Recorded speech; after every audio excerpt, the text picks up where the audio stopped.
crusher!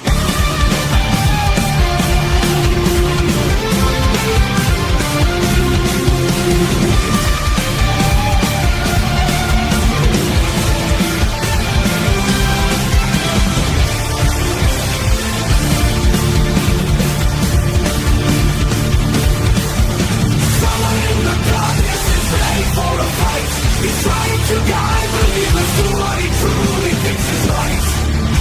He's reading from a manuscript of scientific lore. Throw away the rest like you don't need it anymore. Tree crusher, the Lord of non-belief. If you can't prove it, no one can get ready for the brief. A dead day is skipping, we all know what that means. He's lurking in the shadows and crushing all your dreams.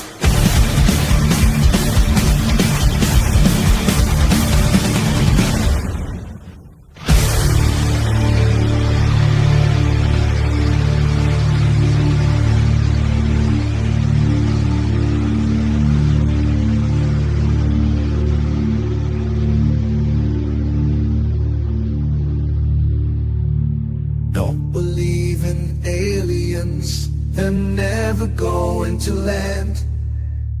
Don't believe in cryptids that leave footprints in the sand. Don't believe in spirits appearing from the dead. The only demons out there are living in your head. Dream crusher, the Lord of non-belief. If you can't prove it, no one can get ready for the grave. We all know what that means. He's lurking in the shadows and crushing on your dreams. Dream crusher, the Lord of non-belief. If you can't prove it, no one can get ready for the grave. We all know what that means.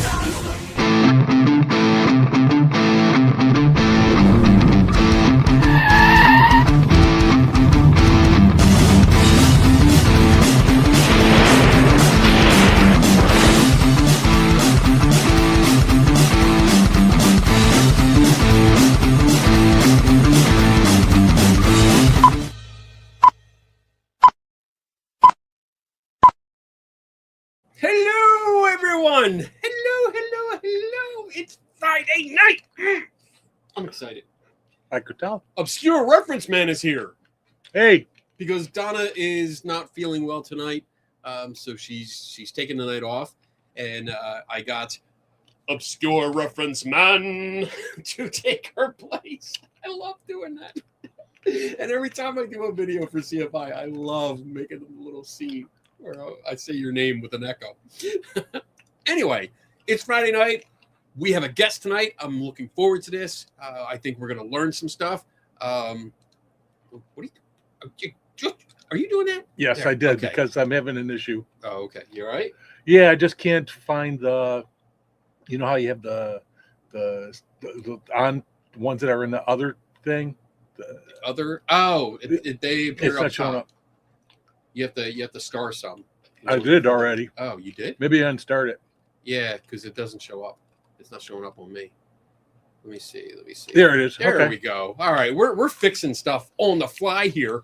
That's awesome. I love that. All right, so let me go over the rules. And then I'll say hi to everyone. Let's see. We got Aaron Bacon. We got Star Wheel Corridor. We got Decula, Laura B. Hello.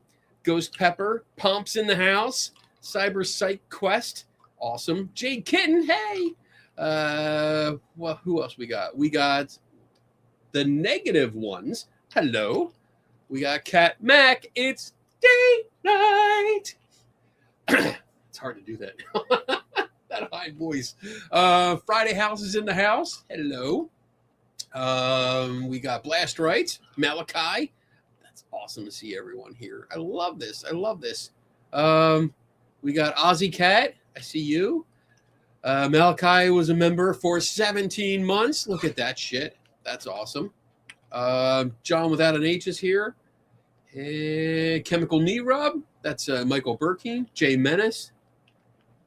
What's up? We got so many people here. I love it. If I didn't get your name, I'm sorry. I will say a collective hello.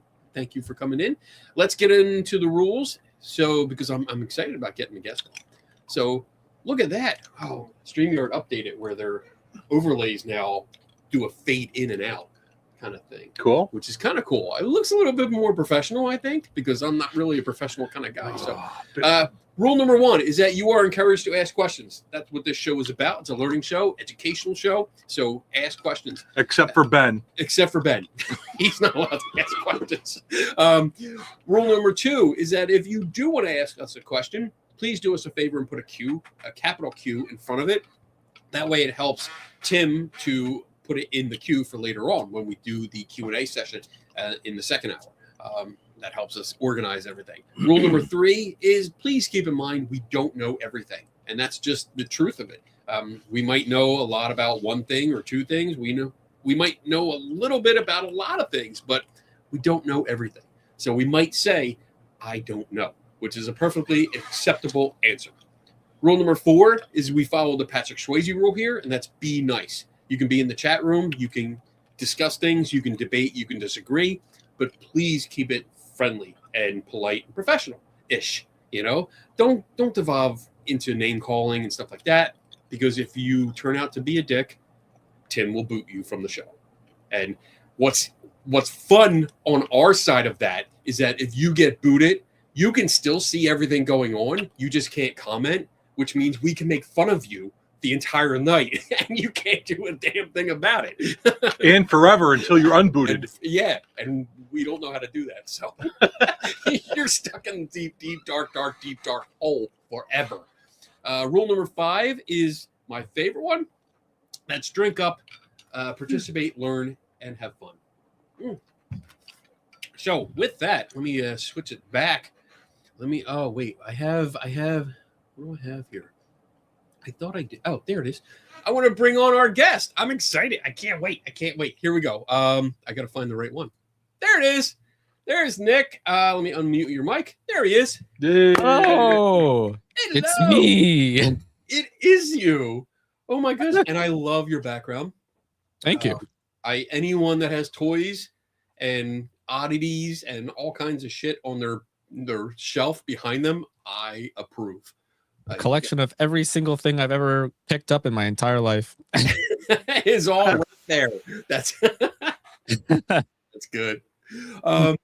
Okay, so welcome to the show. Thanks for hanging out. I appreciate it. And I want to ask you the standard question for all first-time guests. Yep. And that is, what is your origin story? Tell us who Nick is and how you got into all this wondrous stuff.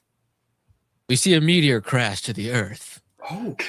And I busted out. Fully fledged man. Bronze Adonis.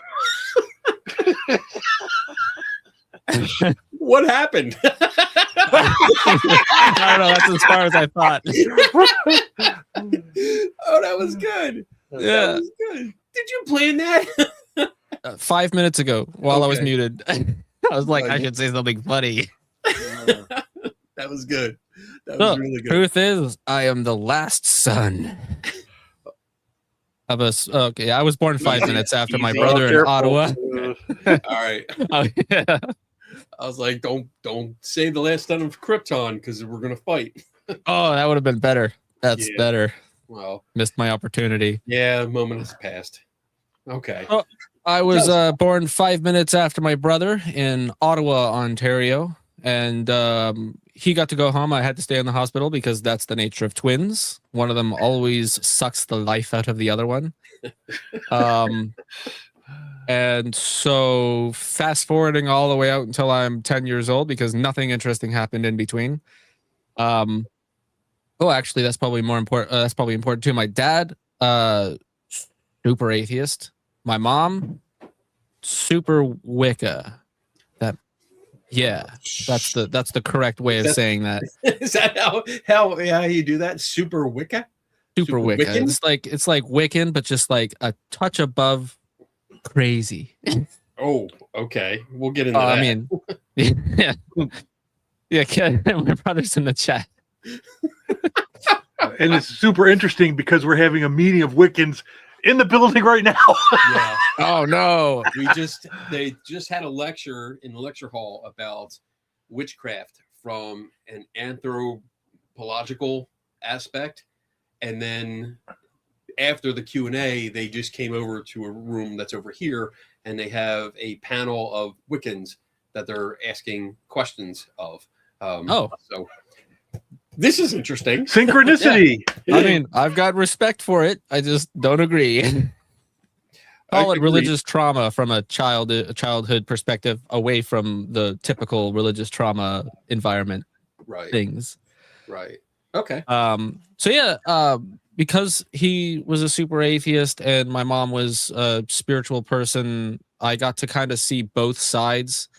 And so I kind of gravitated towards my dad's side, towards it. But I had a healthy obsession with paranormal and zombies and, you know, all the things that any random boy would have obsessions over.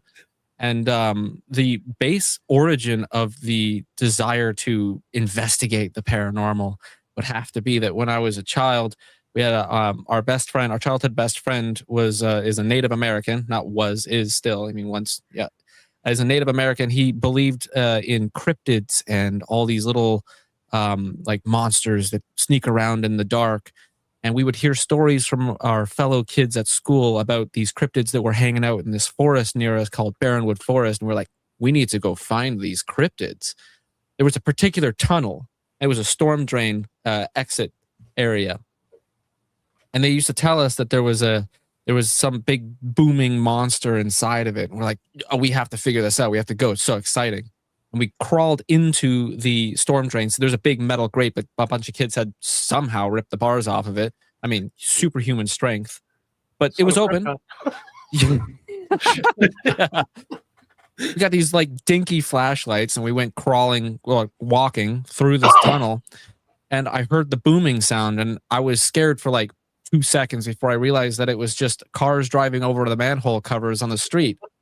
And that was the exact moment when I was like, crap, there's a rational explanation for basically everything in this world. And I always since that, always went to the rational explanation for everything.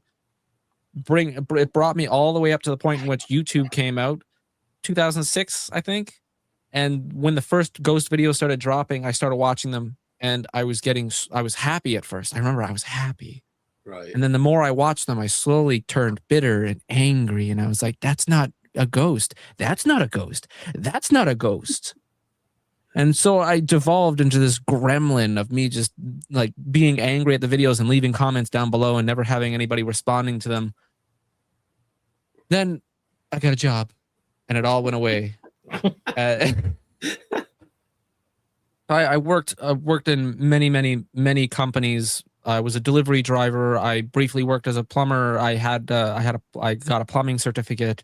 I ended up as a delivery driver after the plumbing companies, nobody wanted to hire me on as an apprentice. So I was a truck driver, and then the pandemic hit, and then I lost my job. And I was sitting there doing nothing, collecting government benefits. And I was like, I'm bored. I need to do something. And my friend started working as a security video analyst. And he was like, hey, man, you're really good with tech. Why don't you do this? And I was like, you can get me a job doing this? He's like, yeah, I can get you a job doing this. And you don't have to know anything. I was like, oh, great. That sounds awesome. Turns out you got to know a lot. So they would like send me this like the way that it works is that they send you a video and then you have to open the video straight from this file. You can't download it. At first there's different versions. There's different ways that they bring it to you, but you can't download it. And you look at this video and you have to tell them where somebody walked. You got to map it out and everything. And I was like, oh crap, I'm gonna go to jail for fraud because I don't know anything. So I started researching it, learning it online. It turned out it was pretty simple. Then I found that there was a class online. I took that class. It cost me $30. Doesn't actually give you a certificate, but it just kind of like broke my mind open. And I was like, everything is bullshit. So every time I see a security video, because I was like looking at like hundreds and hundreds of hours of CCTV, mapping out these routes, finding little cuts that they put in the video to hide how the accident happened, or like, you know, like it just kind of like took over my mind. And I ended up doing it for like 16, 17 hours a day. There was no cap on it. Okay. So I did that for like 3 years. And then I started to realize that I was getting really like unhappy because I was watching people get hurt over and over and over again. And I was like, okay, I think I'm done with this. And the day that I was done with it, I got a job at a warehouse and then went, now I need to talk to somebody about this. And then I started my YouTube channel and I tried to get my brother involved. All right. So that brings you Yeah, up to a YouTube channel. And Yeah. your YouTube channel is You Don't Scare Me, Yep. right? And you do a lot of videos where you sit there and do exactly what you just described, analyzing Yeah. the videos and giving us, the viewer, your analysis, the details that you see, and what. So when you're doing this, like I find that after a while I get burned out, and it's probably, I'm sure you've experienced that. You watch all these videos, you get burned out for a while, you have to stop. But when you're doing these, do you ever start watching them, starting to film a video and go, this is so freaking bad, I don't want to do this? Like at least these videos. Actually, recently, I tried to record 5 different videos on one day where the videos were so brain-numbingly dumb that I was getting too mad, and I was saying some things that I'm like, that's not ever, like, even if the rules get lifted and it's okay to say whatever you want, I think I'm being a little bit too mean about this. Right. It's the people who are intentionally faking the ghost videos. Those are the ones that really get under my skin. The people who just don't understand what's going on, I love those. They're the ones that like bring me joy. But yeah, recently there was some, it mostly slapped ham compilations. Yeah. I think I have a few of those tonight. So I do have a few videos that I prepared. And this was a quick and dirty list. So it's not something I didn't have a lot of time, and I really wanted, I was looking for specific videos, even though I didn't know exactly what I wanted, but I couldn't find every kind of genre that I want. Hey, Sky Talker gifted 1 membership. Thank you so much. That's awesome. Nice. And you do like everything. You do ghosts and UFOs, and you look into other like cryptids and all that. So it's not just ghost videos, but yeah, that seems to be the most abundant kind of video out there. It's kind of like walking through a field of yellow flowers and trying to find red ones. And you find a couple of UFOs here, a couple of UFOs there. Problem with UFOs is that a lot of the answers are terrestrial, and I don't have the exact knowledge on how to debunk those. So when it comes to like camera artifacts and stuff, I'm like, oh, that's my bread and butter. But like when there's like, oh, look at this UFO, I'm like, probably a balloon. Yeah. Yeah. All right. So I'm going to try and bring up a video so that we can look at it. I think entire screen. I think that's what I want. Entire screen. Share. And I'm going to bring out our, there we go. I got wait, there. Now we can watch. Nice. I set this up earlier. I was like so proud of myself. I'm going to set it up so everyone can see. I don't have to change the screen or anything. And then you forgot. I forgot. But Live streaming is a curse. Every single time you start one, something has to break. yes, it has to break. So the first one I'm going to bring up is like, I love your take on how you analyze it. So it's not always they faked it. Like we see a lot of that. You actually go into some artifacts and how the camera operates and stuff. So I found one. The first one that I found that I was like, all right, this is something that's strange. And I think if people see this, they don't know what it is. And you might be able to give us a good explanation for it. So let's see if I can do this. The following terrifying video. Can you hear that? Yeah. Okay. Inside a clothing store. The owner of the footage is a man named Don, who works as a security guard at this store. On that day, while he was watching the security camera monitors, he became suspicious of a man who seemed to be planning to steal clothes. Oh, 2014, wow. So he took out his phone and started recording the screen. For your information, this video dates back to 2014, yet it still frightens Don to this day. Now, let's watch the footage. Some people are saying it's hard for them to hear on the screen. is that? What is that? Mm. And it's just gone. Right. There's Ah, okay. it's there. All right, there it is. So, what are your thoughts? You want to see it again? You No, I'm good. I already know what it is. oh, awesome. So, talk to me. What is it? So the way that security cameras work, 2014 specifically was the era just around 2017, I should say, is when security cameras took a huge leap forward in that they adopted a lower resolution, higher bit rate with less compression for security cameras, stationary, pan, tilt, and zoom, which is PTZ. If you ever see those domed security cameras, Yes. it's pan, tilt, and then zoom. All right. Those security cameras before 2017 sucked. They would record at 30 or not even 30, 25.6 frames per second. And Okay. when they're recording, they're not taking 30 frames a second, which, so saying that it's almost 30 frames a second is almost like it's like we're just going to say that because it's easier to explain. The reality is it's taking one picture, and then every time something moves, it updates just the part of the picture that moved. Okay. So most of the scene is static, and so it's only updating the frames around his legs. And Okay, because so for like a this moment, stuff, Yeah. this stuff is static, so it's not updating. it's not updating at all. Okay. Okay. Yeah. Oh. So only where the clothing is moving and where somebody has transited the scene will it update, and it'll only update momentarily until it renders like 3 or 4 frames when it doesn't move, and then it pauses that part of the frame again. Okay. And to save bandwidth, what it does is it takes that one photograph, which is considered the I frame. It's the full scene. And then the P frames or B frames or K frames or wherever there's a specific vernacular for it, but it's always the P frame is my favorite way of saying it, is because it contains the word predictive frames. Okay. So it's like clear motion rate on a TV. You're not actually seeing 120 hertz. What you're seeing is the TV taking 2 frames and creating a frame in between to make it look like the picture is smoother. And that's exactly what's happening here. So the area in between there is a smearing of the wood color of the floor and the black color of the clothes smearing together to create this gap. So it cannot determine what's in between him and the clothing rack. So it just smatters a bunch of colors in the space. Okay. It's a technical glitch, unfortunately. It's a glitch in the matrix.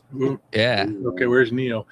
Next clip, you got to do something with the sound. There was an issue with the first one. They didn't hear it. Oh, they didn't hear it? It was very muffled. They could only hear it over your speakers. That's okay. The exposition is rarely accurate.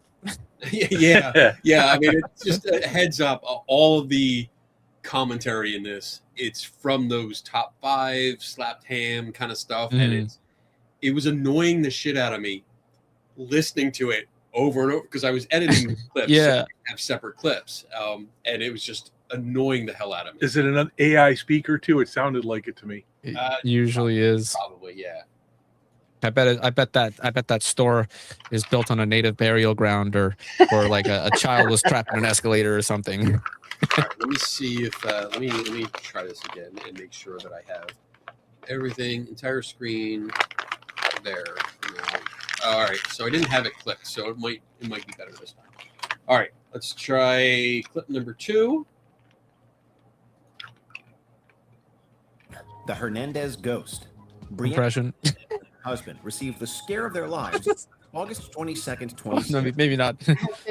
Happened to look over right when I guess the image came up. The couple was enjoying their dinner when Hernandez's husband noticed something creepy on the home security camera. This footage was released to the public, and it shows what looks like a white ghostly figure walking past the property. This is what they saw during dinner. Oh, come on. Person and in otherworldly form. The figure has a very clear gait, with what looks like either moving legs or swinging arms. The event remains unexplained, but it was enough to capture the attention of the media, who proceeded to interview Hernandez. She posits that it was a ghost. What do you think? Oh yeah, it's always a ghost, isn't it?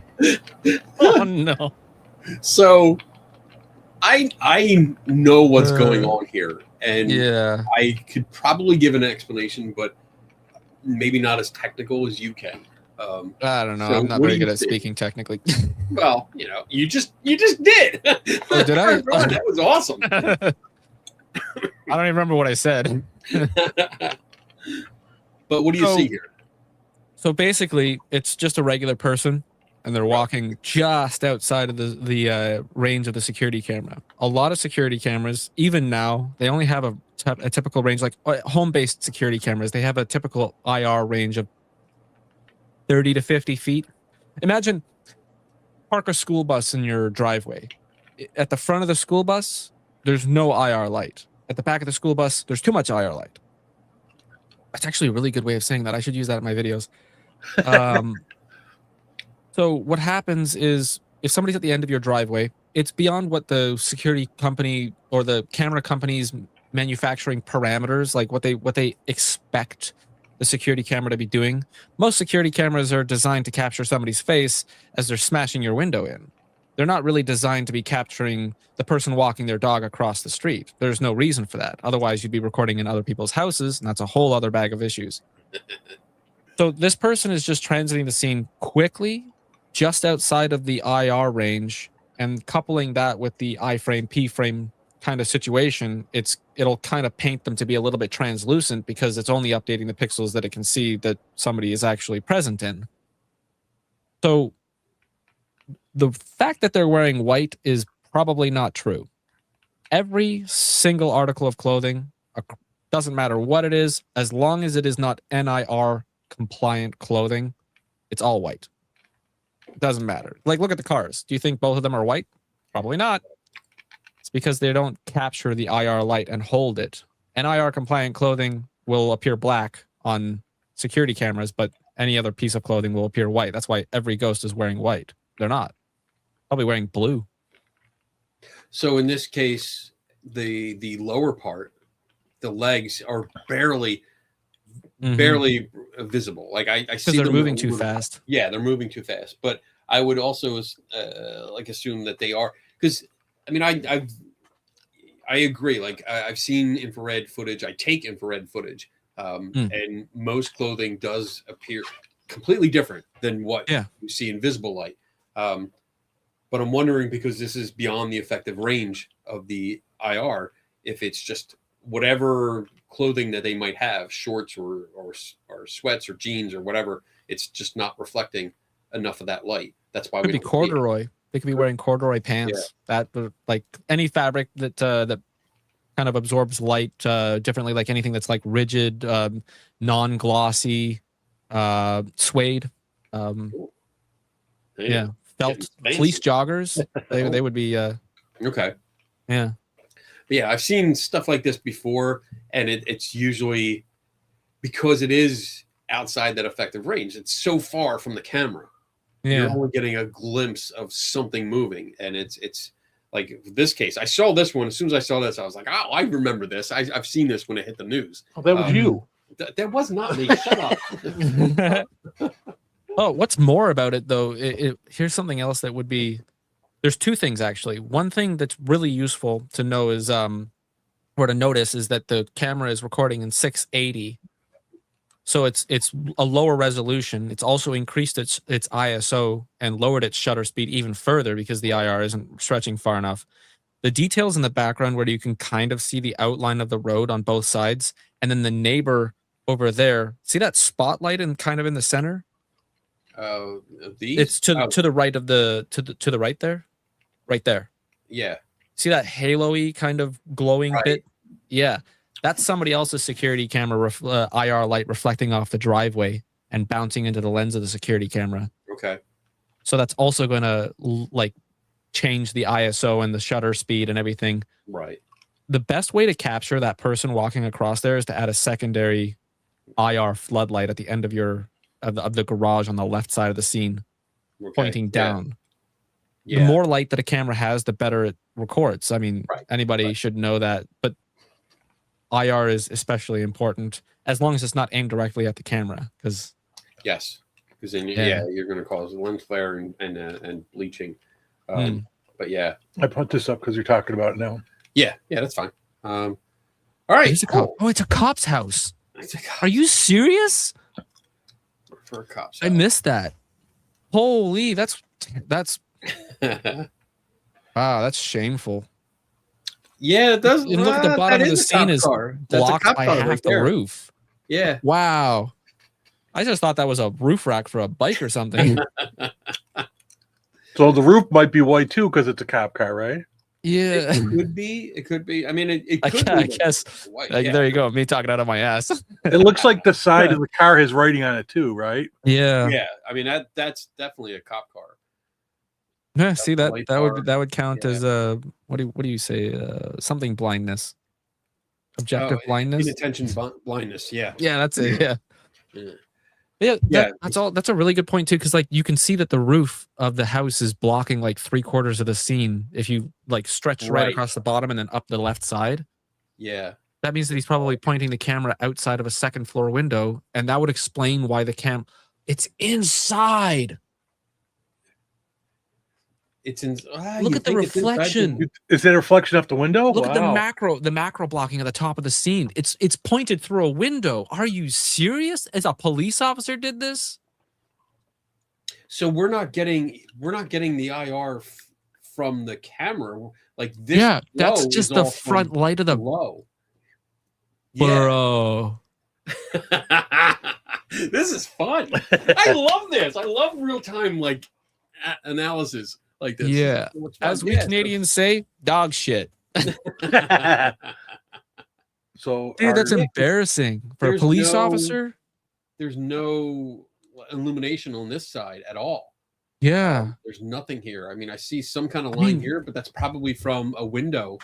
Yeah, if below you look at the dead center, the dead center of the roof right there, it does glow slightly, but I think that's actually just the camera adjusting the automatic exposure settings. Right.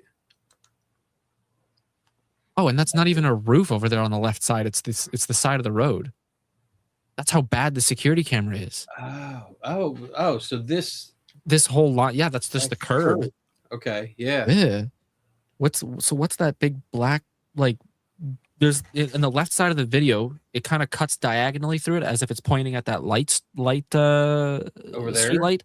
If you drag the mouse straight down, there's like a blocky kind of it's macro blocking, but that means that there's an object there Oh, right on the here. rooftop. Yeah. Yeah. Something there that's smearing the pixels. So something was there, or maybe he's got a radar dish or something. Yeah. Maybe something. or it's yeah. an artifact of Chimney. the reflection. It could be a Could, chimney. yeah, it could be something inside. It could be the corner of a Wonder dresser if we can reflecting see off the. I know. Well, they're looking at the security camera and Yeah. I on the was trying to TV, see right? So- what it looks like. Also, they they also have the security camera in this room is older than the security camera outside, and it's interacting improperly with the LED lights in the LED. roof. Yeah. We're getting the banding that's Yeah. coming down. Yeah. Too low of a frame rate, too high of a flicker on Right. the LEDs. Right. I see it a lot now because so many people are using LEDs for Yeah, and then people will say, "Oh, the ghost is messing with the electronics." yeah. Yeah. Move the goalpost. All right. This is good. This is so much fun. All right. All right. I'm gonna take a break from this for a second, bring us back here. And I let's see. I have a couple, like we talked about the range, and I use the term effective range. Yeah. because that's usually what I see. So infrared light, because it's night vision, these different cameras do have different ranges. Yeah. And can you explain like what effective range actually means, and then what happens beyond that? Yeah, so as the sun sets, the security camera will take in as much light as possible, lowering the opening the ISO, lowering the shutter speed of the camera, and then capturing key details about the scene. And once the light has fallen past a specific threshold, what's called an IR cut filter, which is it's think of it as like a second camera. It's the same camera, but there's like a physical object that allows it to stay in color. So it'll click that up. That's the click that you hear when your camera goes when it into switches. Yeah. And then it runs in black and white mode, because in black and white mode they can lower the refresh rate or change the refresh rate higher, ISO higher, shutter speed lower. Yeah, one of those two. I'm getting one backwards, I know.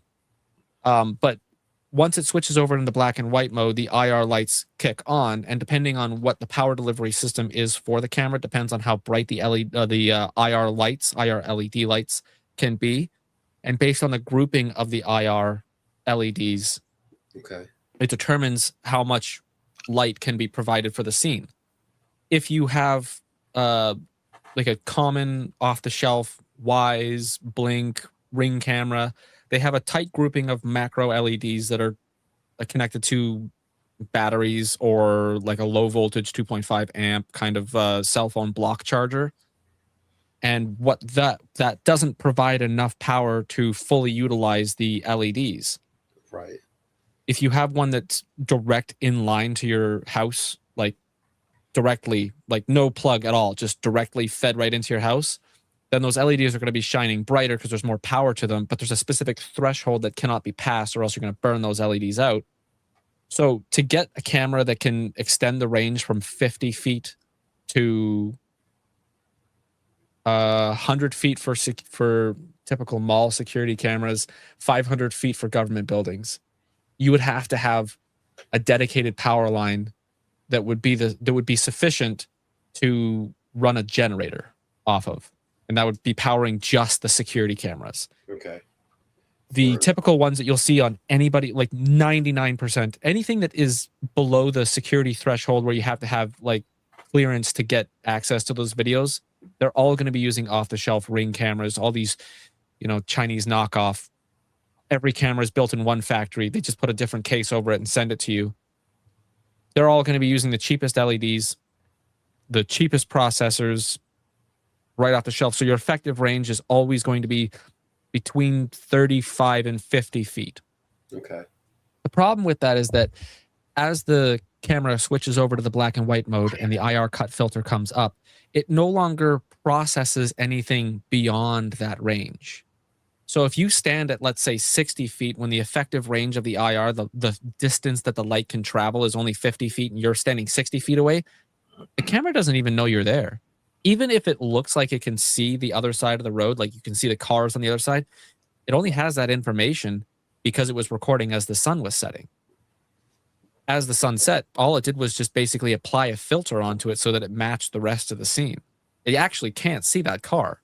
So anything that passes in front of it can only be seen maybe 1 pixel at a time. If the neighbors have another floodlight and they're providing even more IR light, maybe the security camera can pick that up.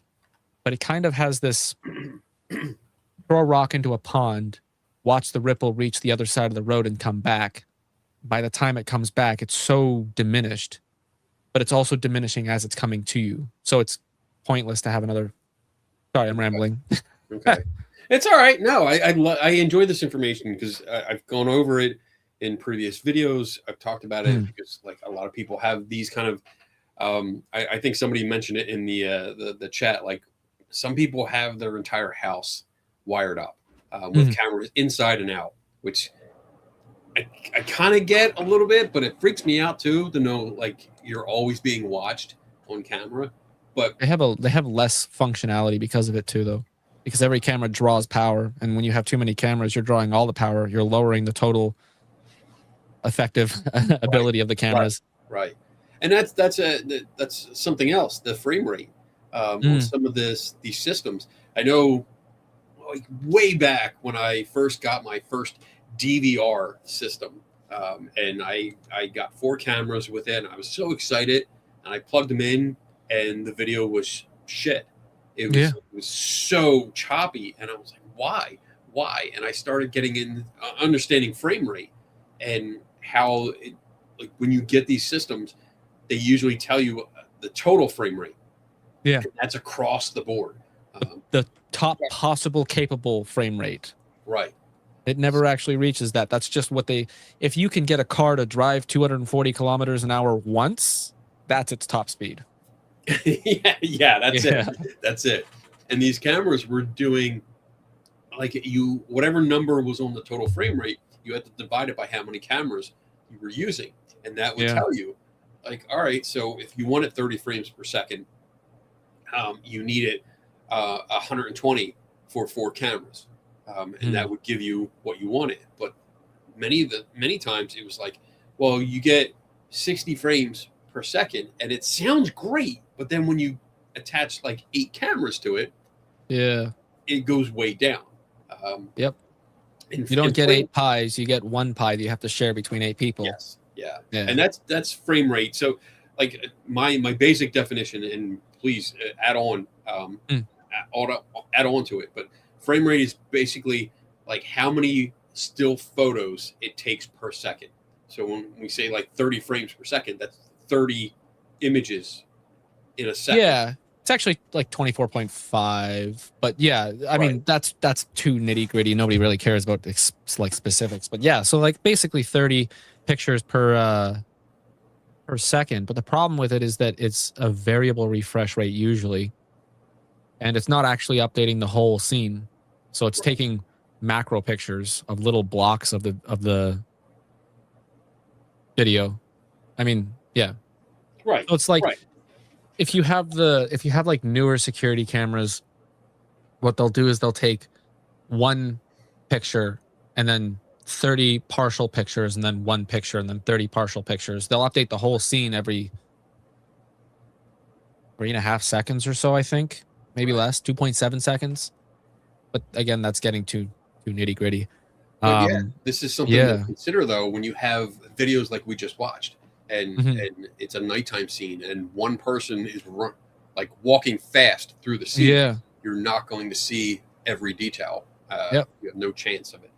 Yeah, if it takes somebody like 2 seconds to walk across the scene, and you're taking a picture like twice every second, you're going to see them 1, 2, 3, 4 times. They're lost. Yeah.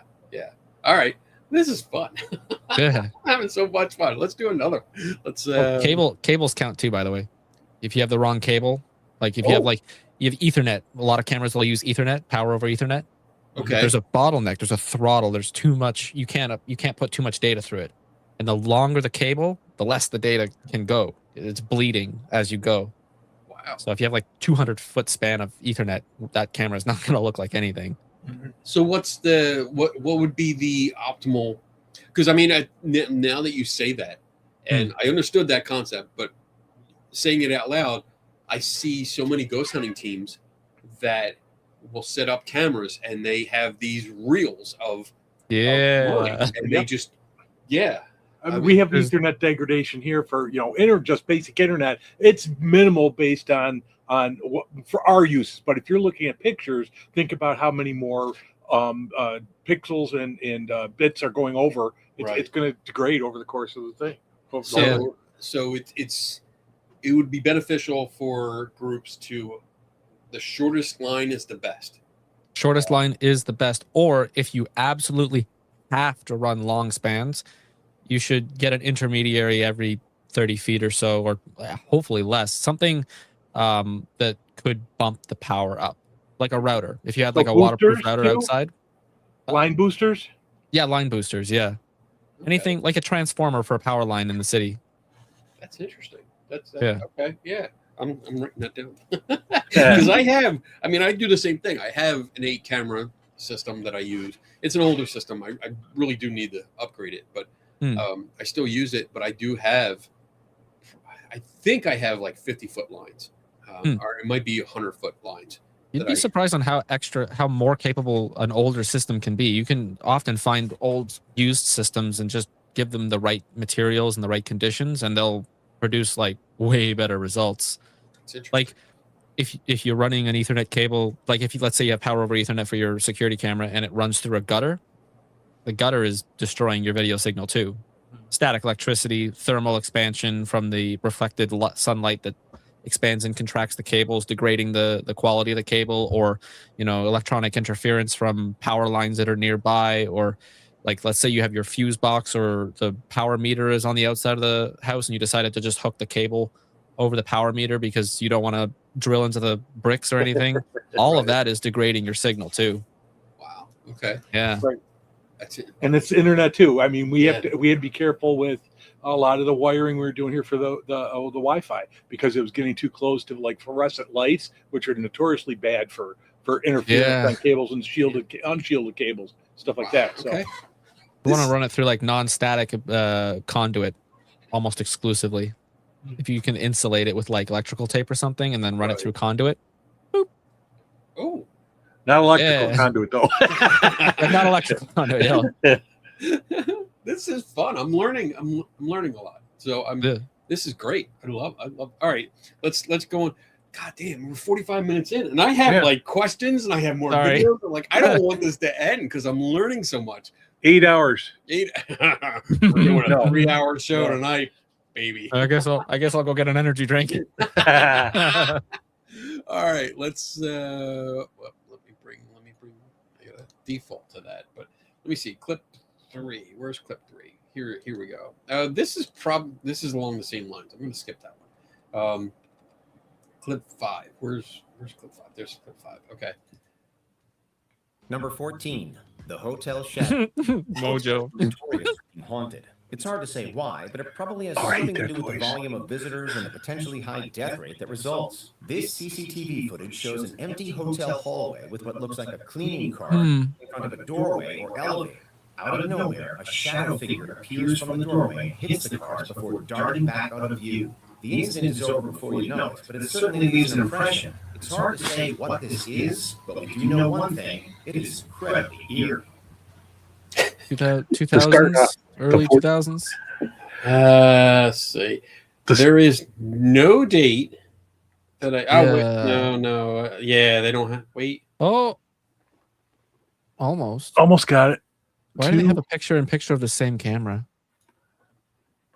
That's a different view, isn't it? It's a wider view. This is a close-up of Channel 7 because they have it boxed. Yeah, it looks like it. Yeah, the box. Yeah, bounding box. So yeah, this looks like 2002. Maybe. Yeah, so maybe 2020. So that'd be a really bad security camera that late. I mean. And I know some of these, my disclaimer is that a lot of these are people don't take the original file, and these are all cell phones of a monitor, which I hate. That irritates the shit out of me. Yeah. I play paranormal debunkers bingo. Yes. Yeah. That's always the one button that never fails to get tripped. So we have this dark thing, this little shadow kind of thing that comes up to this cart. What do you? Yeah, this video looks like it was from the back rooms. Yeah. I think it's just a problem with frame rate. I think somebody's doing a quick towel snatch because maybe they want an extra towel, or maybe they saw that there was extra shampoo or something. They don't want to get caught by the security camera in there. Or it could just be the cleaning lady coming back and just grabbing something she forgot so she can run back to the room. The problem is that the area is cloaked in shadows. So like you've got the primary light source on the roof is being blocked by the wall. It's creating that shadow in the hallway. There's no primary light source above in the hallway. And the cart is blocking more of the light coming from the outside, like the right side in. Right. So that's creating like a really dark condition. So the security camera won't be able to properly pick up anybody in there. I think based on what I'm seeing, it's just somebody who's grabbing something really quickly off the cart, and we've got a refresh rate issue. Right. The only question I have is how tall is that cart? Because it looks kind of short, the person. It does, yeah. It's like maybe the person is in a room that they're bending over to reach under in the cart. You know what I'm saying? Yeah. I don't like the sound, so I muted it, but we'll watch it.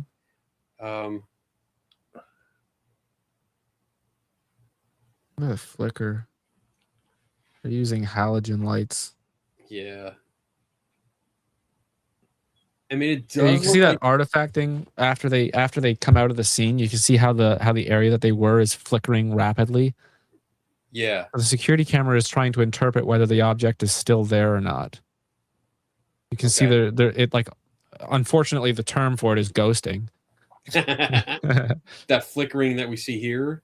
Yeah, it almost leaves an after image of the person for like 2 or 3 frames until the camera updates again.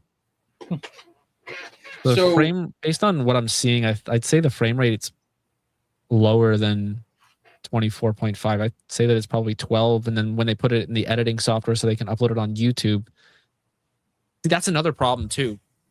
When people take these clips and they stick them in their editing software, if the original file was like 12 frames per second, you're now exporting a 12 frame per second video at 30, 60, 120 frames. Right. Where do you think those extra frames come from? Computer hallucinates them. That's not particularly what's happening with this, but it is a much lower frame rate video than what we're actually seeing. And I thought it was AI. I would have said that it was AI, but I'm relatively certain I saw this like 7 years ago. Yeah. Could a problem develop between the frame rate of the camera that's capturing the footage and then the phone that's recording the screen? Oh, absolutely. If the phone is recording at 60 frames per second or 30 frames per second, and they're recording the screen's refresh rate is like 30 frames per second, and then the camera recording it's like, here's 12 frames, here's 30 frames of that 12 frames, here's 60 frames of that 30 frames, and then by the time it gets onto your computer and you export it, and you've got like 400% of the video isn't the original frames. Right. Okay. So there could be distortion from that. And because of all the whole chain of events here. And you're right. I think because I'm looking at this scene and seeing like there's loss of detail in basically every part of it. And I mean, there's lights on. Yeah. And the resolution isn't actually that low, but it almost looks like it's painted. And I'm wondering, because if we look down here in the right corner here, like this looks like a wider view. Yeah. And it looks like a third of the screen would be blocked by this wall. We would call that 1:7 environmental obfuscation. EO is the acronym for that. Wow. Man, could you imagine if that goes into night vision mode, that wall is just going to bleach the screen. Yeah. So tell us about that. Let's take a break from this. And you got 5 minutes. So 5 minutes. Okay. So I think this is something I brought up in one of your streams. You were doing a live stream, you were live analysis of videos and stuff. And it came up about was it because I was really mad about the shelf? Yes. Yeah, that pissed me off. There's another one that's coming out soon that's going to have a giraffe. Oh, look forward to that. I practically blew my top. So what's the problem here?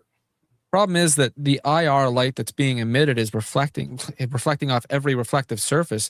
If your shelf is white and half the camera is blocked by that shelf, then half the IR light is blasting that shelf, and that's being reflected directly back into the lens.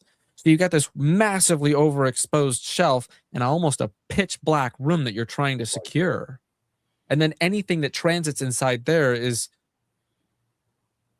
might as well be invisible. Might as well be wearing a cloak of invisibility because the camera cannot see it because it's being bleached out, like washed out. Even if you brighten the image, if you like zoom in, crop into the dark space and brighten the image, all you're going to get is like a Picasso mosaic of like non-data. You really like whenever somebody sets up a security camera, turn the lights off and just look at what the security camera looks like. If somebody breaks into your house and you're like, "Hey, look, police, here's a video of the guy who broke into my house and stole my Xbox," they're going to look at that and be like, "Oh, great. Well, I guess we'll go look for nobody." You might as well not even have a security camera at that point. Yeah, because I mean, anyone can see this demonstrated when you have your phone, when you are playing with your camera phone and you are indoors. Okay. And there happens to be a window. It's during a day and it's bright outside, and you can see that the window is usually washed out. It's so there's bright too much out. light outside. Yeah. And if you tap your screen where the window is, you'll see that that becomes focused and clear, and the adjustment for the ISO adjusts for that. Yeah. But the whole room goes dark. Yeah. And that's something that everyone can do on their phones to see how that works. So yeah, I agree. Like it really did annoy me when I saw that. I was sharing your frustration. Yeah. Where you have like this, somebody has a camera up and it immediately goes to night vision, and you see like it's doing it right. It's like, yeah. is like washed out, and you're like, yeah. What's the point? You're not seeing the whole scene. I mean, like, if you're spending that much money on a security guard, you should at least security camera. You should at least know how to use it, even tangentially. Right. Yeah, I agree. All right, let's do one more, and then we'll go to break, and we'll start doing some questions. And I still have, I have some questions of my own, and I still have a bunch of videos to go through. So let me pull up. Let's see. That was number 5, I think. Yeah. I think that was number 5. Yeah. So 4 is there? Did I do it? Oh God, I hate that one. Oh yeah. I hate that one so much. I put Mrs. Doubtfire peeking out from behind the counter. Oh my God. All right. So I'm not going to do that one then. I'll do. Well, let's see. That one I did. Oh, that one's weird. This one's funny. We'll end on a funny note. Oh yeah, I've seen that one too. So this is the one that I said. I think we were talking about it before we went live, and this is not a security camera. Okay, thank you. That's what I thought when I saw it. I was like, "What?" First off, why is it green? Yes. All right. So let's see. I don't think there's any. Do you know why night vision is green? It's because of phosphorus. There's no phosphorus in a camera. Right. Yeah, there's the big difference between night vision scopes and goggles, and then what we're seeing here. So yeah. So let me play this for you, because this is funny. In this piece of creepy footage, 2 men are sleeping. They seem somewhat restless and are shifting their arms and legs around. Mm-hmm. I want to note here that no one's moved. Yeah. Like, I heard this when I was editing earlier today. I watched it. I'm like, wait, what? They're restless. It means that he handed the clip to an AI and said, "Hey, can you describe this scene for me?" Right. Sleep is a time for the brain to relax. Some experts have suggested that humans may be able to sense paranormal activity more easily in this state. God, I hate him. I hate him so much. In the recording, the dorm room door opens up. It appears Thanks for good content. because there's no one there. 20 seconds later, something barely visible enters the room. Viewers may notice a slight shift in the image. I love that. I love that where he's like, "Hey, look at this obvious piece of evidence that proves that it's fake. It's definitely the ghost." This is not a jump cut or an edit. Yeah. This is not a mask. This is a ghost. The convenient glitch. Right. Oh, it would only pass Callum's sniff test. A foot fetish or something, maybe? The man who is closest to the camera start to lift. The initial lift doesn't wake him up. He starts to stir awake as he's yanked toward the end of the bed, with his legs being pulled up into the dorm room ceiling.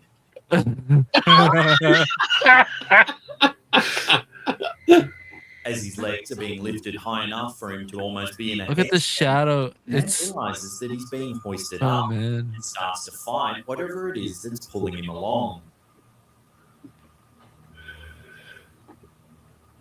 The spirit almost succeeds in pulling him entirely off the bed, but at the last moment, you could almost. Wow. His foot disappears in like 3 frames.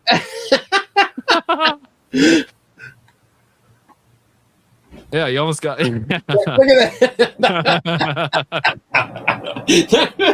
Like, what? That's not from low frame rate. All right. So, what can you tell us about that? Yeah, I'm like 90% sure. There's one of 2 things that are happening here. One is that somebody's wearing a morph suit, and the reason why they put the green on the screen is because they couldn't remove the guy completely from the scene. Right. And the second option is that he's got a rope tied to his ankles, and he's got a an impressive snatch block and pulley system that's pulling him up into the roof. Like I'm this, 90% sure it's somebody in a green morph suit that they've just chroma keyed out. This right here is just it's killing me. It's telling me like I think someone was in a suit. They came in. One of the things that stood out was when he gets lifted up. Let me see if I can find this. Oh yeah. What's that? That's interesting too. That he's doubling there. Look at Doubling frames. That doesn't happen in security cameras. I can tell you that. It's because there's 2 copies of the video on top of each other. One is acting as the green screen background, which means that means oh my God, that's the dumbest way of doing it. So what they've done is they've motion tracked and isolated him, split him off a layer, put a new layer behind him, and then chroma keyed out another layer so that they can paint over. Wow, that's stupid. Right. I mean, his whole everything, his whole body, him up top. Yeah, he's doubled. That's amazing. Poor doubling. It's very poor. Security cameras will smear. It'll never double. If you see a double, something fishy's going on. Yeah, that's excellent. This whole video, something fishy's going on. Yeah. Look at that. Boom, gone. His foot disappeared again. There. Totally. It's not even just a color match, because normally you would look at that and you'd be like, oh, his sock is probably the same color as the ground and the camera's getting rid of it. But there's so much movement there would be so many things being updated so frequently because of this. There's no way it would mess that up. And what? I wonder if that's so somebody's holding his foot. Somebody's arm is blocking his foot. Yeah, that's what I'm seeing. Because it looks like. Does it look like he's got a rope tied around his ankles too? When his pants kind of cinch in. It looks like what would happen if somebody lifted your legs up and then switched hands. They pushed the bottom of his pant leg. Yeah, for better leverage. Yeah, that's where the fingers are. Yeah. Strong man. I mean, that's what it looks like to me. Hey, that's a good point too. The day clothes. They're wearing regular. He's even wearing a belt and socks. He's cold, but he's not putting on a blanket.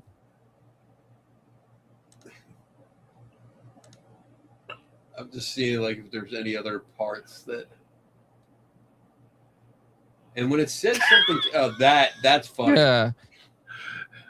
Just going back. That's either the shadow or the right foot of the person who they're chroma keying out. Look at his feet.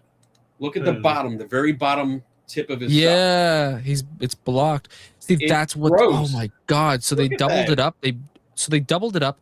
They dragged the video back so that at an earlier point of the video would fill in some of the dead space. Yeah. Oh wow. I bet you they recorded it. They put it in the editing software and they were like, "This is awesome. This is gonna be so easy." And they were like, "Yeah." And they don't want to record it a second time, so they have to like jerry rig it together. Oh my God, I love this. This is so much fun. All right.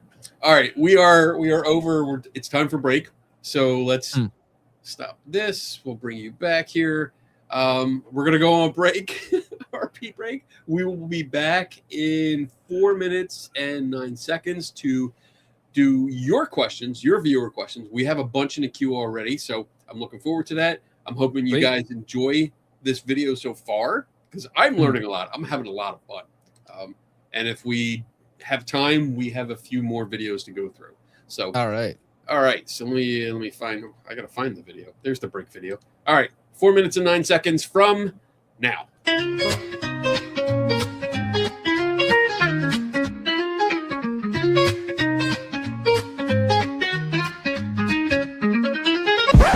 now to something completely different.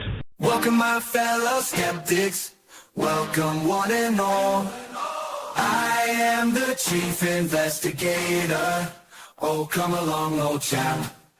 We will have a ball. Now, if you will excuse me, it's time to open the mic. Good night. Good night. Kenny Biddle's the name, investigating's my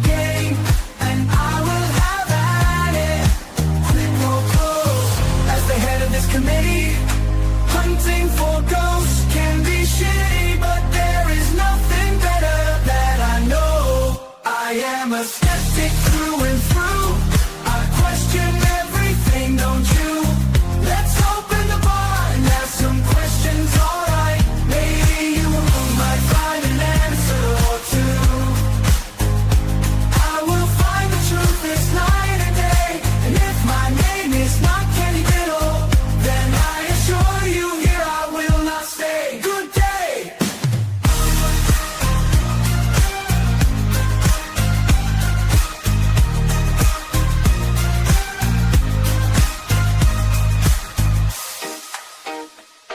Kenny Biddle's the name, goes hunting, sneak game. I won't let anything get in my way. Too many fakers out there, too many chefs, too many toe tappers, none of it makes any sense.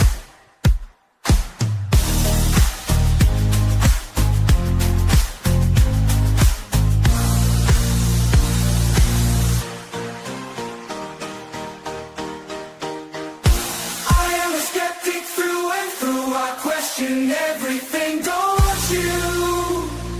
Let's open the bar and ask some questions, alright.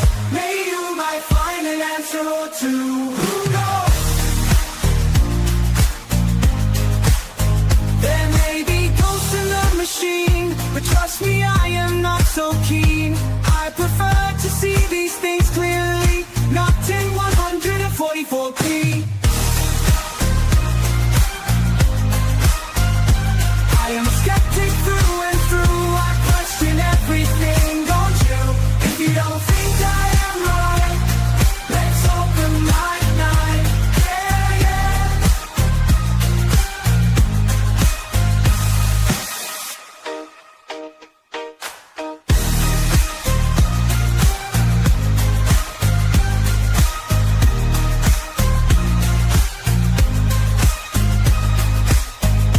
I am a skeptic through and through. I question everything, don't you? If you don't think I am right, let's open my night. Yeah.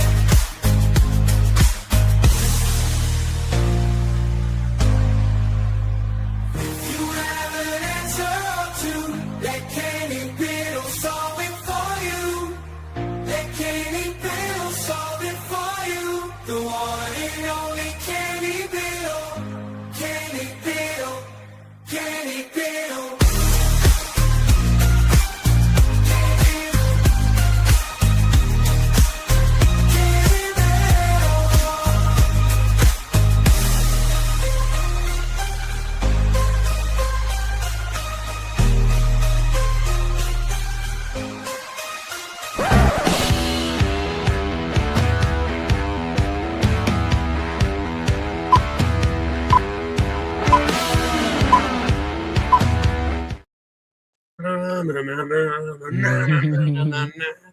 Oh, I'm on a high. This has been so much fun.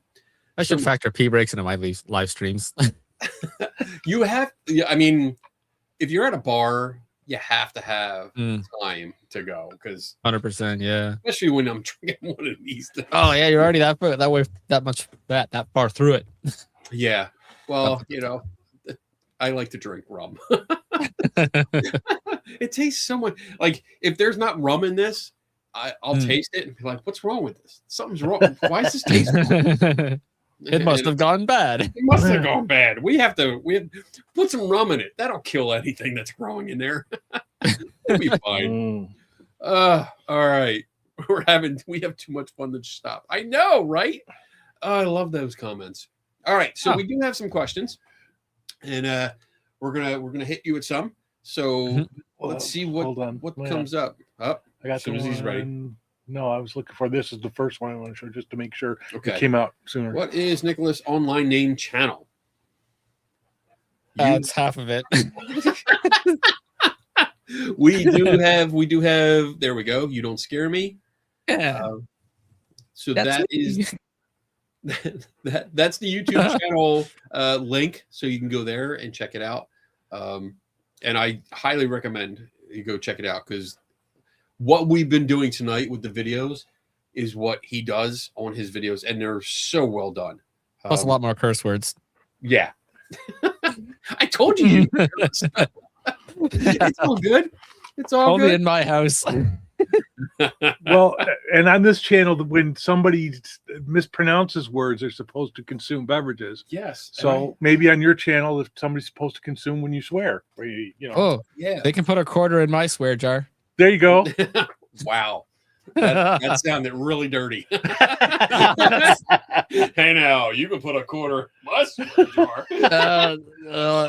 I'm only putting this up for completion. Is the special guest into photography? Yeah. I mean, I take a lot of pictures. I had a camera, really nice camera, and then I didn't have the camera because somebody stole my backpack. Oh.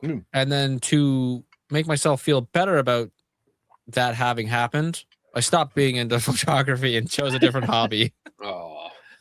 But once the channel is really kind of like pulling in some dollars, I'm gonna get the same camera. Okay. Yeah. Well, that's good. I like photography a little bit. Anyone that's visited my office knows I have a few cameras. I do have a few. Well, there's a few on the shelf behind me over there. But I use a lot of Nikons. And do you have a tally? I have actually. I should pull this out. Oh no. I mean, you have rooms of cameras here. I have rooms of cameras. Yeah. This is my prized camera. Oh, look at that. Oh, that's cool. I love that. It unfortunately doesn't work, but it's beautiful. It's a Japanese camera. Right. I'm told it's like $400, but nobody wants to buy it because it's broken. But it actually really helped. There's a photograph of a boy after a car accident, and his screaming face is being pulled into the ground. I did. Oh, is it the screaming ghost photo? Yeah, I can't remember what the kid's name was. Unfortunately, I did. It's the screaming ghost face. Yeah, so did I. And people are not nice in the comment section. I mean, like most people are, but this was the camera that I used as an example about how they needed to advance the film, and the police officer definitely didn't. And it's actually a picture of the police officer. I mean, I didn't say that in the video. I figured that out later. I think somebody sent me a link, and I think it might have been your. I got it wrong. I thought it was double exposure. I mean, it is double exposure, but it's not double exposure of the kid. Long exposure. Yeah. Yeah. Long exposure. Right. I don't really know that much about photography. I'm more about videos. Good. It's all good. Is that the one with the police car, and we finally figured out the patch matched the patch? Yeah. Okay. I was able to match up the patch to the officer and the police department, and then also the face of the officer. And find like that face, that ghostly face that they think is the kid, actually has like two of everything. So it has two noses and two ears on each side. One side, because the street light was only shining on one side. I didn't get a lot of negative feedback for that, because I didn't really. The attacking part was more on the psychic that was involved in that case, because I thought she just exploited the tragic accident. With that child. Whereas I took the time to showcase the kid, the young man that died in that crash. You know, like, this is who he was. This is what he was going to do. This is his background. You know, and really, I think I did him justice, because I think he's the person that is being exploited in this case, but he can't speak for himself. Exactly. Yeah. That was the most of the sentiment on my video too. I was just explaining, like, I wasn't explaining, like, I wasn't attacking anybody. I was just simply saying, like, all the things that I'm seeing make sense if this is the thing that was happening. Right. And at the end of the video, I simply just said, let this kid rest. This is messed up, you know? Yeah. But the comments are just like, I disagree. His soul is going to hell. And I'm like, how do you not feel like a piece of shit saying that? Horrible. Yeah. Horrible to say that. You know, I mean, I almost deleted that video. It's not like, I mean, the history of it is like they weren't drinking. They weren't doing anything wrong. It was an accident. That's why it was call it an accident. Wet road, old slippery tires. And this curved road and just no street lights except for those dim like lamps that were in there. And it was an accident, and that's what happened. And unfortunately, he lost his life. And you know, like, put your beliefs aside and remember this is one of the points that I try to this is what I try to stress so much.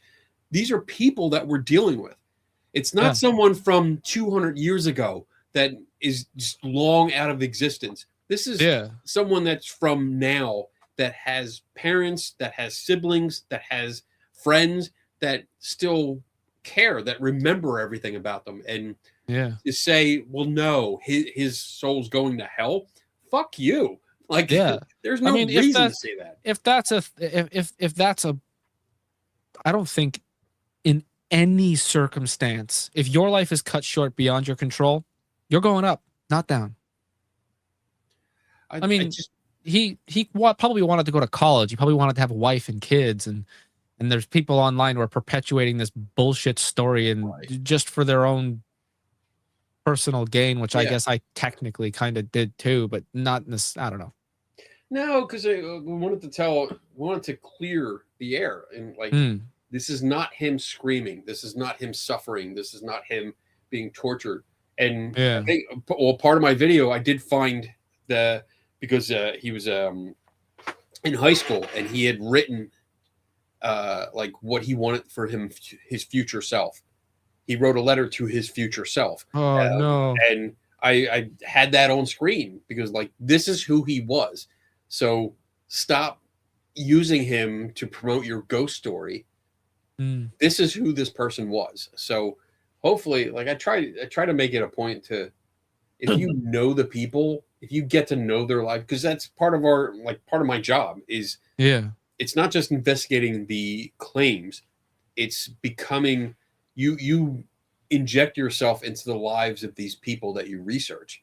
And I read about their lives through newspapers and obituaries and family stories that are passed down, and you get to know them. And I feel bad when they get exploited like that. So, all right, let's turn this around a little bit. Yeah. Whoops. Yeah. Sorry, guys.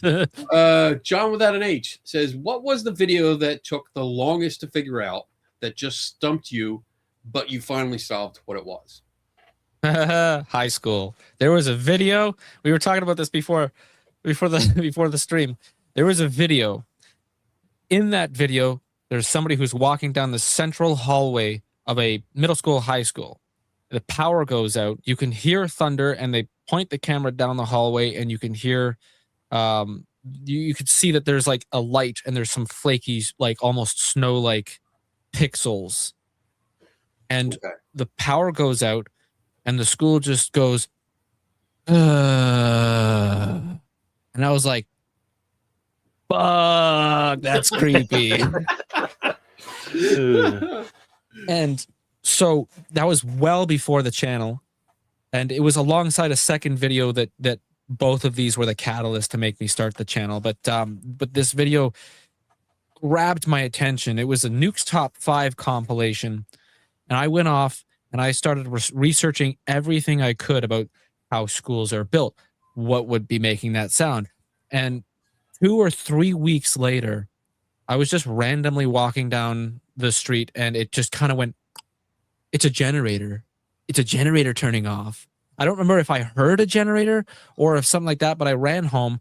I booted up my computer. I looked at YouTube. I went through there's a surprisingly large amount of videos of just people turning generators on and turning them off on YouTube.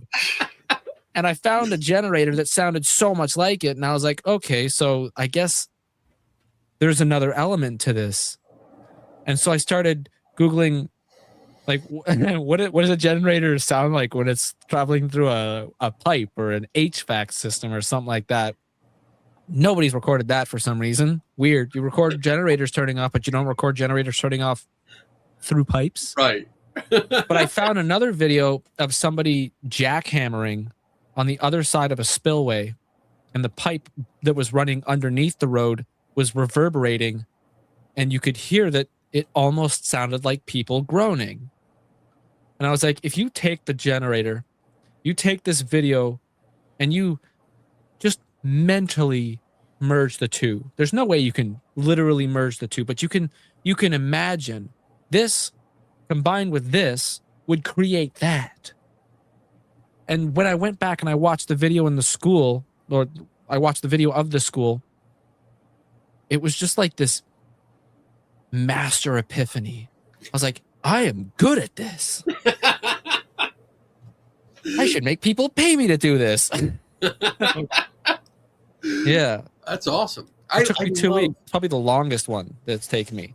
I love how these kind of mysteries take us down paths we never thought we would go down. You know, like, and you're right. Like, I'm always surprised when I start doing something like, all right, I have an idea. This looks like this, or this sounds like that. What does it sound like? Okay, let me start typing it in. And you just put it in Google, and you get a plethora of videos that you're like, who would do that? Like your generator turn on and off. Like who would think you would find videos of people just doing that? Yeah, you're just innocently minding your own business, and suddenly you're a diesel generator expert. At the end of it, you just know a lot more, and you're like, why? I don't want to know this. A couple of ghost videos. I know how to put a horseshoe on a horse. Yeah. I know. Yeah. I mean, when the hooves like go curl up and stuff, like I know how to carve them. I mean, I wouldn't do it, but I've watched so many videos of just that. Like, yeah. Okay. Like, how did I get here? I don't know why. I don't know why I know that, but I know that now. So, all right, cool. Yeah, it was one of the things when working with Joe Nickel. Yeah, we started talking about, of course, patent medicines. Okay, well now I know how to make bottles, and I know where the C marks look like, and I know, it's like it's incredible all those things you go down. And it's great, like working here, because this is the kind of stuff that we talk about. Like we'll go down these roads, and obscure reference man over here with his obscure references just comes up with stuff, and I'll say, oh, what is that? And 20 minutes later, now I know something completely new I never knew existed. So like, I wonder if I'll ever need this information. He's learned a lot about Indiana Jones. Go start. Here's another question. Yeah, put a question up. Indiana Jones. Tomb Raider. Yeah. Besides the basics, what is the most important advice you have for investigators who come across mysterious security camera footage? Ooh, good one, John. Is it their security camera footage, or is it that they've come across somebody else's footage? I guess it's either one, because I mean it's still security camera footage. I would say the most important, if you're creating the security camera footage, the most important thing beyond the basics, nobody ever tells you about this. It's just give it more light. And when it comes to any camera, whether it's DSLR, cell phone camera, security camera, it doesn't matter. Give it more light. Control the light too. Don't rely on the moon. It's not enough. Right. If you're looking at security camera videos and you're looking at them because you're going to put them in your paranormal compilation, maybe don't. It's never going to be a ghost. And clean your vents. Dust your counters. Oh my. And try not to knock grandma's ashes off the shelf. Yeah. I mean, security cameras know where they're going, and we touched on this. Don't have anything block them. Don't put them on the shelf, like back on the shelf. Put them right on the edge. So don't put anything in front of them. Don't try to hide them. Yes. Security cameras' first job is to prevent somebody from ever coming on your property in the first place. They need to be visible. Right. Like they're a security measure for prevention. Just because you have a security camera doesn't mean your car is going to magically reappear in your driveway. It might tell you, it might be allow the police to tell when your car was stolen, but you're never going to get it back because you have a security camera. So put the security camera eye level when you're right down your driveway. They need to see the security camera. If they don't see the security camera, they're going to break into your house, and there's nothing the security camera is going to do about it. It's just going to tell you when they broke in, and that's not very useful. Yeah. And I mean, it's when it comes to that kind of stuff, like security, it's more of a deterrent if they see it. Exactly. Most people, when you see those kind of videos where they look up and they realize that there's a camera looking right at then their they cover their face and they leave. They freak out. Yeah, they want to leave. And if they do continue, at the most it's gonna show you, okay, the time and date that they broke in. You might be able to figure out what they took if they walk out the same way and show what's going on, but that's about it. It'll be useful for insurance, but that's about it. Yeah. But when it comes to using it for investigating alleged claims, I totally agree with your first point. More light. Stop turning the fucking lights off. No reason to do that. Absolutely. Unless the claim specifically states it only happens in the dark. Which is evidence of another issue. Yeah, that's another issue. But have the lights on, and the more the merrier. I mean, to a point, because you don't want to overexpose everything. But have the lights on so you can get as much detail as possible. Also, it's probably an insect. Cameras produce an absurd amount of heat. And insects love heat, especially cockroaches and spiders. Right. So they're always going to be crawling on your lens. Yeah. And that's something I did avoid getting those kind of videos because, like, for me, I've seen so many bugs crawling across the lens that it was just painfully obvious of what it is. I should have put one in there, but I mean, you get the sense of the body actually like doing that wobble as it walks across. Sometimes you can see the legs that if they're thick enough, if the insect is large enough, but for the most part, you're just looking for the slight wobble as it moves, and sometimes it's not quick. Sometimes it's just like that. Yeah, and it's meandering. It's probably an aphid. Yeah, and then when it shifts, when the whole shape turns and goes a different direction, it's like that's telling me it's a bug. Like, how could anybody think that it's anything else? Yeah. Magic. I mean, at least we have a job because of it. Can Nick stand up and show us his new T-shirt? Dark Angel. I know you from my channel. Oh, that's awesome! Look at that. Yeah, it's been a long time coming, but this is the second piece of merch that I've purchased of my own. Nice. Yeah, very cool. No AI was used. So I know it's a popular thing for people, but like it's all hand drawn. Well, not hand drawn. I use a Wacom pen tablet, but so it's not technically hand drawn. But yeah, I also got this. Oh, there you go. Yeah, it's a little smaller than I expected, but yeah, it gets the point. It gets the point across. Wayne's World of Rock Music asks, what does Nikolas know about all of the other debunkers on YouTube? I'm not sure I understand the question. Is it like know about all the other? Probably how many you know, or if anybody you follow any of them. Yeah. Who do you know? Who do you follow? And I follow Mythos. I follow The Shape, Beardo, World of Mr. Gray, Side Eye Guy, you. Yay. I don't know if John Wolf? Josh Wolf? John Wolf. John Wolf, yeah. Yeah, John Wolf. I don't know. I mean, he's a debunker, but he's more. He does longer videos, I think. Yeah.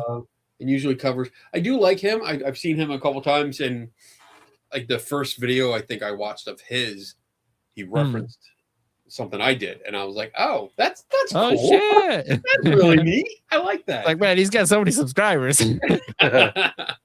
Yeah. I know Polarsaurus Rex stopped, but I liked his. People have told me that Queso is a debunker as well, but Okay. I'm not sure about that. And I know, like, once in a while, I see, I like interacting and collaborating with other YouTubers.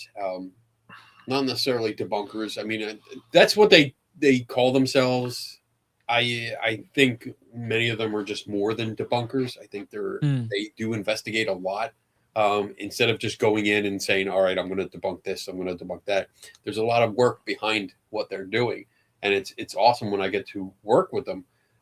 But even when I disagree, if there's something that comes up, and I don't know if you've come across this, but like I might see a video from one of them and say, oh, you know what? I have some knowledge in that, and I don't agree with what they think caused that particular video. So Yeah. I usually reach out to them. I don't really comment because there's not enough room in the comments on YouTube to explain everything you do. I usually reach out to them personally and say, hey, you know, like this, at this time you showed this. I think it's this, and this is why. Do you ever come across that? I've sometimes, you're the first person I've actually collaborated with. Hey now. Yeah, I mean, it's too scared, you know. I broke your cherry. Oh, HR. I was noticed by Beardo, and The Shape was one of the first paranormal channels who subscribed to me, and I had no idea who he was at the time. And then I did, and I was like, oh my god, what an honor. I leave a comment under the video because that gives the highest probability of it never being seen. And that is comforting to me because I don't like being I don't like stepping on people's toes. It's necessary, but it's only fun if there's no chance the other person is going to see me. I mean, no, it's not that. It's more like making fun of randos is easy. Yeah. Easier than agreeing or disagreeing with somebody you respect. So, not agreeing. Obviously, agreeing is easier, but disagreeing, yeah. Disagreeing is difficult because I don't want to piss anybody off. Right. Yeah. And I think there definitely is a way to approach it. But I think being skeptical and being in the science community, I mean, that's the way it works. If you disagree, you say it. You bring it up. But you do so. If nobody disagrees, the wrong answer gets projected over and over again, and then everybody's on the wrong page. Right. Yeah. If I see something that I don't agree with, because not just because it's like a difference of opinion, but maybe it's like, all right, I have extensive knowledge in this area, and what I see is completely different from what they're presenting. Then I'll reach out to them, and again, I usually do it in private. Send them a message or an email and just say, hey, this is why I believe this, or I think this. And if I can, I send them a demonstration. I'll recreate the image or video. And in most cases, like it's not hostile. There's not a fight or an argument. It's, oh, all right, cool. That's something new. That's something additional that they can use. And I think that builds this community up because we're supposed to be working together. So, collaborative effort. Yeah. Absolutely. I find that I'm too much of a chicken shit to make myself. Eventually I'll just walk around like big cock on the block. Shit. But for now I'm shy. And then you know what? You do that. That's when you do probably the dumbest thing you'll ever do, and you'll do it in front of everyone. Yeah. And yeah. That'll be the ultimate icebreaker to either make or break me. Good thing I still work in a warehouse. If this doesn't work out, I'm fine. Right. But I learned like years ago, I used to be like that. I used to be shy, and I didn't want to, the confrontation was difficult. Yeah. The idea just thinking like if I put my hand up to ask a question made me nervous. Yeah. Oh, here it It's like comes. when you're small, it's like the possibility of it destroying everything is much higher. Yeah. Like if you lose 1,000 subscribers when you got like 100,000, it's like pfft, big whoop. I lose 2 subscribers and I'm like, what did I do wrong? But I mean, you have to speak up, and if you do it in a nice, polite way, like, hey, you know, like I have a question about this. I wasn't sure. I don't really follow what you mean here. Could it be this instead? Yeah. You know, and I think approaching it that way, it's polite, it's engaging, and it also it's not confrontational, because especially if you add on my favorite phrase, help me understand this. Oh, that's brilliant. I know, isn't it? It's It like so makes you this little child that just needs to be protected. like, help me understand this. Yeah. I'm not sure what you mean. Help me understand. And now you're not coming at it as like I am all ready for battle. It's, hey, you know, I appreciate what you said. I hear what you said, but I need to understand it better because I'm not understanding it. Help me. Yeah. Help me here. And Putting somebody in the teacher role always raises their confidence in the topic. yeah, It's like a cheat to like, oh, I can teach this one something. I like that. That's really brilliant. It's sincere. Like I really want to know where you're coming from, because especially if I don't agree with it, I want to understand you as completely as possible, so that when we do start discussing this, I know where you're coming from, and I'm not making an assumption. So good. I love That's that. Brilliant. I like that. Yeah, thank you. You totally steal it. I stole it from somebody else, so totally steal it.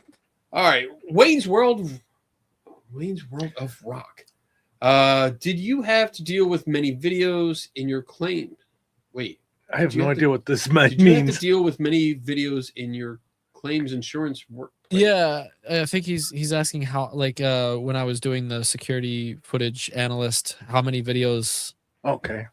Sometimes it's just a photograph. Hey, is this person? And you're like, yeah, that's that person. And you're like, thank you. Boop, gone. And you're like, what the hell was that? But it's all a factor in the job. Most of the time, it was videos, and thankfully, most of the time, it wasn't about people getting hurt. It was more so. We would do videos where we'd have to track somebody through an environment to confirm that the person who stole this chainsaw is actually the person who's seen on this portion, because this frame here, we can see their face, and that frame there, from here to there, we don't see their face, which means it could be somebody else wearing a red sweater kind of situation. You know what I mean? Right. So we'd have to like track them through the entire environment and create what we call a TOW, which is a timeline of events. You have to like basically paint out what you think the map looks like, and sometimes they provide you with like a blueprint of the building. You'd be like, oh, love you. And you basically track them frame by frame through that map. You would put pins down. It's digital, so you would like put pins, and then you would type the time frame, the time code, and then the individual frame has an alphanumeric code that you would put onto that, so that they'd be like, when somebody else comes back to double check your work, it has to match.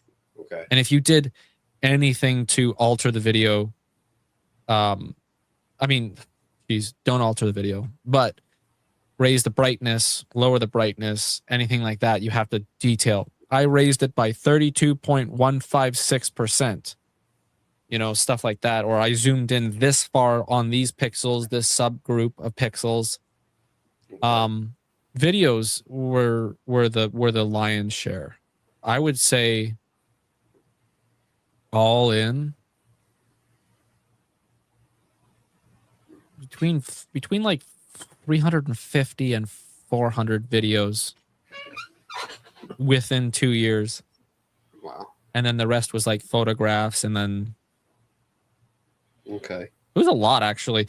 They didn't have an upper limit of how long you could do it, because you were working from home during the pandemic. So you just logged in, and as long as your computer was on and that they could watch what you were doing to make sure that you were doing what you were supposed to be doing, you just infinite amount of time. So I ended up spending most of my free time doing that. I like how you mentioned about the alterations, and I think this is important, especially like not that we're going to bring any paranormal videos to court, but you'd be surprised. Really? Ooh. Tell me about those. There were nameless companies. Okay. Like absolutely nameless companies. One surprisingly reputable, surprisingly large. Would say there's only 2 countries that I know of that don't have one of this particular company's large stores that you can buy chainsaws and groceries. A shelf collapsed overnight, and they thought it was a ghost, and they were trying to prove. Here's the fucking crazy thing: their insurance policy covered ghosts. What? Yeah, and they were trying to prove that it was a ghost because if it wasn't that, then it was user error for setting up the shelf, and it was their fault. Wow. This is like Kenny's wet dream, right? I love this. Yeah, I wish I could just give you like I signed a pretty strict NDA. I can tell you like what I just said. If I said the name of the company, then there'd be a big problem. If I said anything that gave too much away, like let's say, it could be Zellers. Now you know it's not Zellers. And if I said it's not this company, it's not this company, it's not this company until there's only one company left, then boom, I'm in court. I also can't do the job again for 3 more years for any other company. Okay, yeah. Non-competing clause. Yeah, which is stupid. Like, what am I going to do? Tell them, hey, you used the same application as the last place I worked for. Wow. The other company. Wait. Do you know how that case turned out? I don't know. Oh, okay. I couldn't answer the question. I couldn't definitively say it wasn't a ghost. Because it was really weird. It was just the shelf is there. There's a bunch of nondescript products on the shelf. And then something happens and the shelf went and all the products came down. So it lifted up out of the thing. I was thinking for a long time that it was thermal expansion of the metal that caused it was too much weight was on the top of the shelf. This is my crazy rambling. Okay. So I'm just like, this drives me insane. I think the shelf was like this. And I think that the HVAC system turned on. It was winter time. So the shelf is buckled in like this. And then it heats up. And when it heats up, it goes and throws everything off the shelf. Try telling that to an insurance company. Thermal expansion. It's right. We're doing an experiment. That's my opinion. That's what happened. It was a tin shelf. It was one of those painted tin shelves. And I think that it was down and then it went like popped up like a pop can. Yeah. And threw everything off the shelf. Or at least changed the pitch of the shelf enough so that the glossy bottom of like honey jars and shit would slide off the shelf. It's the only thing that makes sense, but it was outside of the scope of the purposes of my. I was just supposed to tell them yes or no, and how the fuck do you do that? How do you tell? Well, no, ghosts don't exist. Yeah, exactly. And they're like, that's not good enough. It's like, well, you just presented maybe a tractor beam. Yeah, yeah. Very rough. It's a state. It's a state in the United States that has a clause in their laws about paranormal activity. Oh. It's the reason why in some of my videos I say, 50% of Americans believe in ghosts to the point where the house prices will be reduced by up to $100,000 because they think it's haunted. Wow. All right. Strange. What was the other story? The other one, it was an electrical fire. And in the electrical fire, they were trying to, it was pretty messed up because the way that it was presented to me was that, hey, there was a fire. There is no evidence of a body, but there is evidence that somebody was standing in the fire and they're not there anymore. And we need to know where they went in case there was actually somebody in there. Okay. And so I had to go through frame by frame and try to find the spot in which they thought that there was something that, like a facsimile of a human being standing in the fire. And for a couple frames, yeah, it totally looked like there was a person standing in the fire. But where were they the frame before? Where were they the frame after? Think about it. Right. They didn't just blink in for 3 frames and poof into the wind. Wow. But they were also presenting it as if it was some sort of paranormal thing. They were like, we can't find the body, which means it must have been a ghost. So you need to tell us that that there was a person there or not. And it's like, well, this is so beyond the scope of my video, like the purposes of me reviewing these videos. Right. But I just kind of so there's like 5 or 10 people. It depends on how difficult or how large the case is or how much footage there is to go through. But there's like 5 or 10 people spread across the globe, mostly in India, unfortunately. Which makes it difficult to communicate. It's nothing against India. It's just they don't speak the same language, so it's difficult to communicate with the other team members. But we all review the footage and we all present our reports, and if they match, then that's the answer. Okay. And the unfortunate thing is that they all said, yes, somebody was in that fire. And I'm like, no, somebody wasn't in that fire. What are you talking about? There's no body. The fire didn't burn hot enough to incinerate somebody. And oh my God. Yeah. So that was a second I mean, it wasn't really paranormal, but they said there's a chance it's paranormal. But like they can write anything in the reports. I'm sorry, I'm like rambling. I don't even realize awesome, though. I love that. I love those 2 stories. It's like, wow, the people or a company will go to that length to not pay out. It taught me something though. It doesn't matter how important you are. You can still be a dumbass. I like that. That's t-shirt material. That's great. That's great. I like the general that, of an army can still be an idiot. I mean, the same person who designed the Apollo rocket believed in ghosts. Or not the designer of the rocket. One of the scientists that got the rocket to the moon was a staunch believer in the paranormal. So, yeah, you know, like again, like that's one of the things. Like personal beliefs, keep them personal. You know, and don't let it interfere with your work. Just don't give it to me, or else I'm gonna tell you it's not what it is. That's I always say I'm not saying that ghosts don't exist. I'm just saying this isn't a video of one. Right. All right. Any more questions? Yeah, there's 2 more here. Let's try. Thank God I didn't ramble for too. What DVR do you recommend to record? Oh, you fucker. You bitch. Friday Owls. Anyone that has a big crystal sticking out of the top. let me see here. I have something for that. Let's see. Energy equals a drink. There you go. Oh. Here's the second bottle.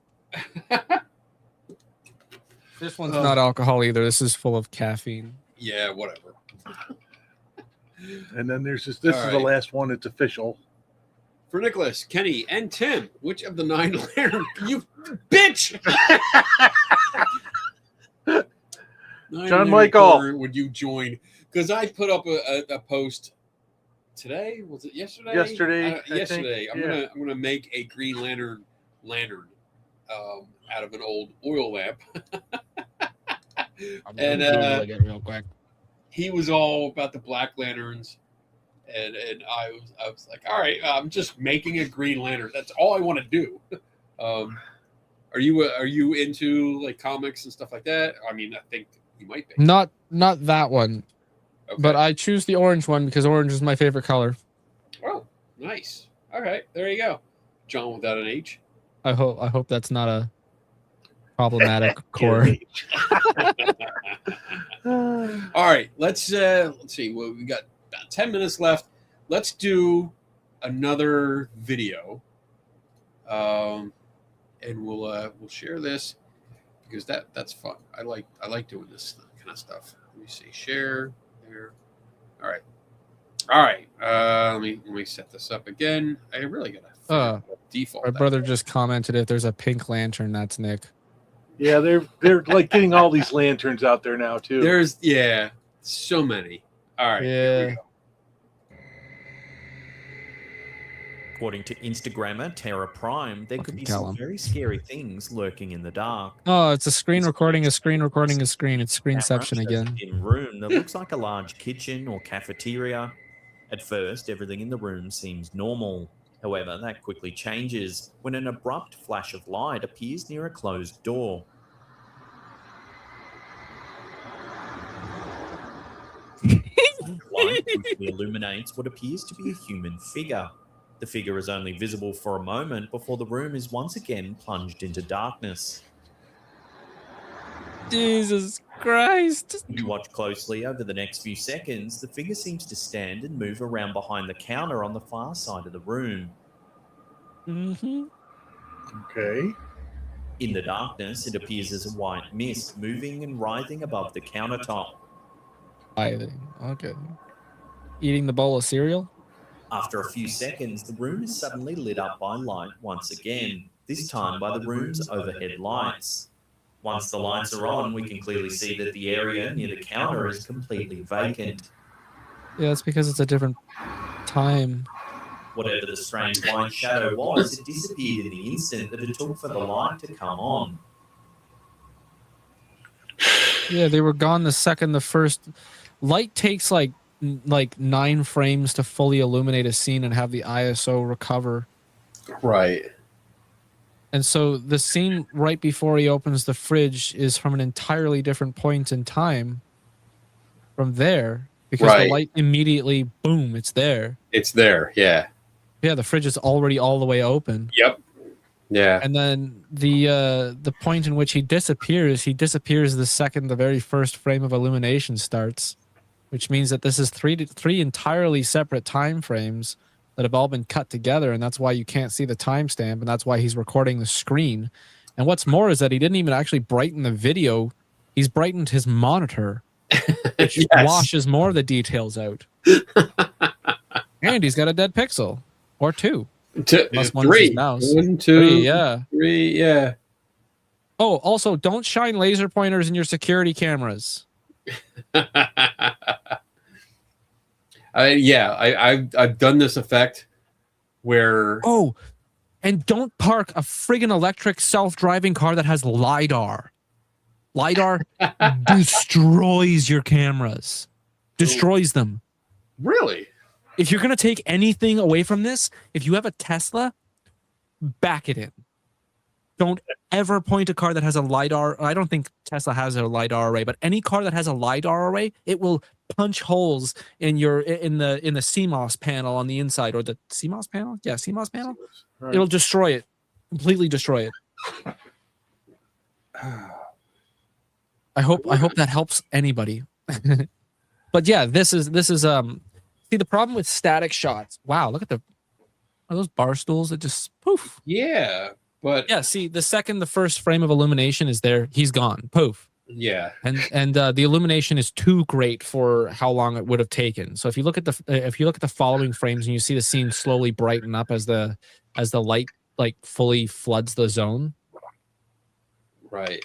It's there should have been an additional pixel of an interframe between those two where the light was like blocking. Like there should have been like, you know, when a lightning strikes and you see half the screen turns black, half the screen turns white, and then it kind of flips around. It's like that, but it's like much more lessened. Much more lesson. Much more little. This is 3 different thing. Yeah. So there's 3 different videos that have been stitched together. And the problem with it is that static shots, everything will line up because the camera didn't move. So you can cut the video anywhere you want, and nobody would be able to tell the difference unless there was a external illumination like sunset or something like that, which is coincidentally why most of these videos seem to happen at night, is because you don't have to worry about the factor of the sun changing the illumination in the scene and giving away the ghost. Or shadows or anything like that. Like nothing changes in the static scene. And I've noticed by doing, there was a horror film. I forget what it was called. There was a full Much more reduced. That's right. There you go. Your full comment. feature horror film that was based on a short film that somebody did, where the woman was she was in her apartment alone, flicked the light off. Yeah, the lights out. Yeah, like Yeah. And after that, I saw a increase in that kind of video. Copycats. Yeah. Copycats. And so I was like, all right, let me play with this. Let me find out, like, if I'm using different cameras and filming in a room, what happens when I turn the light on and off? And it's so easy to simply edit in or edit out a part where you can put in immediately when the lights start to turn on, everything gets washed out immediately, and you have a couple frames there where you can insert any video. And when the lights turn off, there's a couple frames of pitch blackness. Yeah. So boom. Yeah. Another one that people, whenever they swipe the camera across like a blank white surface or something like that, there's always a cut there too. Like if they fumble around the wall for a second and they push the camera into the wall. Yeah. Yeah. All right, I'm gonna do the one you hate. Okay. As the last one here. When a security camera inside Rick's home captured something horrifying. Horrifying. I have a much higher threshold for horrifying. Orbs. Backscatter. It's the technical term for it. Not even insect. We just call it backscatter. Door opening. Conveniently below. What is that? Is that a fridge? Goodness. That it looks like a carrying case for like a preamp or something like that. You know what? I bet you this is the top of a fridge that's 2 doors. Yeah. The split. Oh yeah. This is the middle. That means it's it's got that like brushed metal stainless metal steel. plastic on Yeah, top. that looks like our top of our fridge. Yeah. Huh. Weird. I hate it. Some so-called, quote, ghostly orbs appeared moving around, which some believed were just dust. But then... No shit, Sherlock. ...moved on its own. Even more terrifying was the appearance of a dark, transparent figure moving. So the edge of the countertop becomes extremely crisp when that shadow seems to appear. That's what I wanted to show you and get your opinion on. Like this shadow. The frame rate of the shadow is much too high. It's higher than the actual bit rate of the camera itself. We would be lower because lower. The camera's bit rate is higher than the shadow. Shadow is a translucent layered like green screened like cinema effect that you can probably find on any video. So what they did was they isolated. The reason why I put Mrs. Doubtfire behind the counter is to prove that it's really easy to do, because a static scene, you don't even have to like track forward and back to make sure that the camera stays or the cabinet stays in the camera, because it's just, you can just like cut it out like a sticker and then layer anything you want under it. And they chose to put, I don't know, one of the things from Harry Potter. Dementor? Dementor. Yeah, Dementor. Oh, I love it. Yeah, that was kind of cool. I saw that. I was like, all right, well, we have a good pronounced edge here. Yeah, exactly. If you see the very edge of the cabinet, you can see that there is like this crunchy pixelation that almost looks like static around the edge. Yeah. And then that static dims. The static wouldn't dim. The static would transform. Yeah. Which means it's probably not even a live video. It's probably just a picture. Look at the lamp. The lamp changes shape. Oh yeah. Underneath up here, right? Yeah. I mean, I don't know if that's necessarily like proof of anything. It just, yeah, it's like wobbling. Huh. This is so much fun. All right. We are at 2 hours. Yeah. Just so you are aware, people, we've had a number of complaints about no wheel, so you can explain why you don't want to do it tonight. Well, I try not to do the Wheel of Fate when we have a guest. Okay. That's all. I mean, it's just, it's my fault. It was just 1 or 2 people, that'd be something else. But, you're talking about 30, 35 people. Really? No. Oh, you're fucking with me. No, only Stop about 10. Only about 10. No.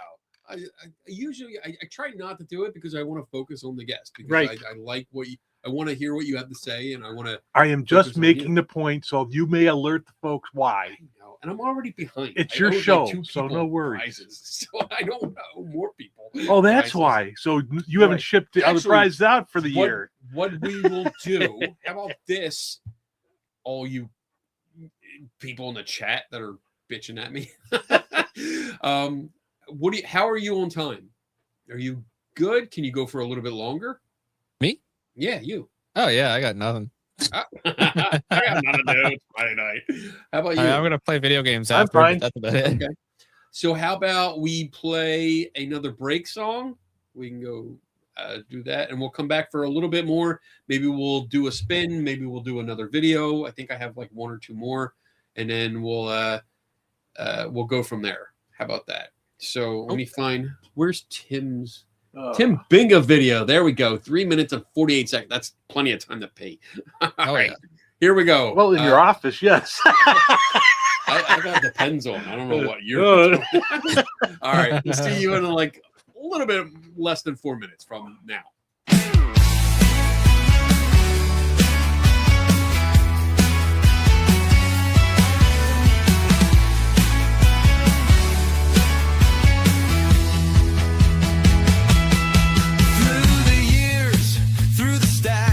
Librarian Tim Binga has our backs.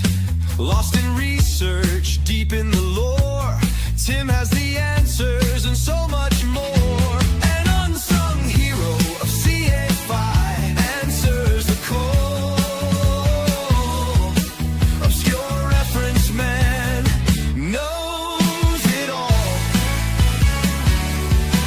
If you venture to the basement of CFI, you'll find an unassuming fellow, a librarian who's a brilliant guy, Tim Binga. He's an unsung hero. Starts each day with coffee in hand, stops for a chat with Kenny and the crew, dreaming up projects, planning grand plans, figuring out what's next to pursue.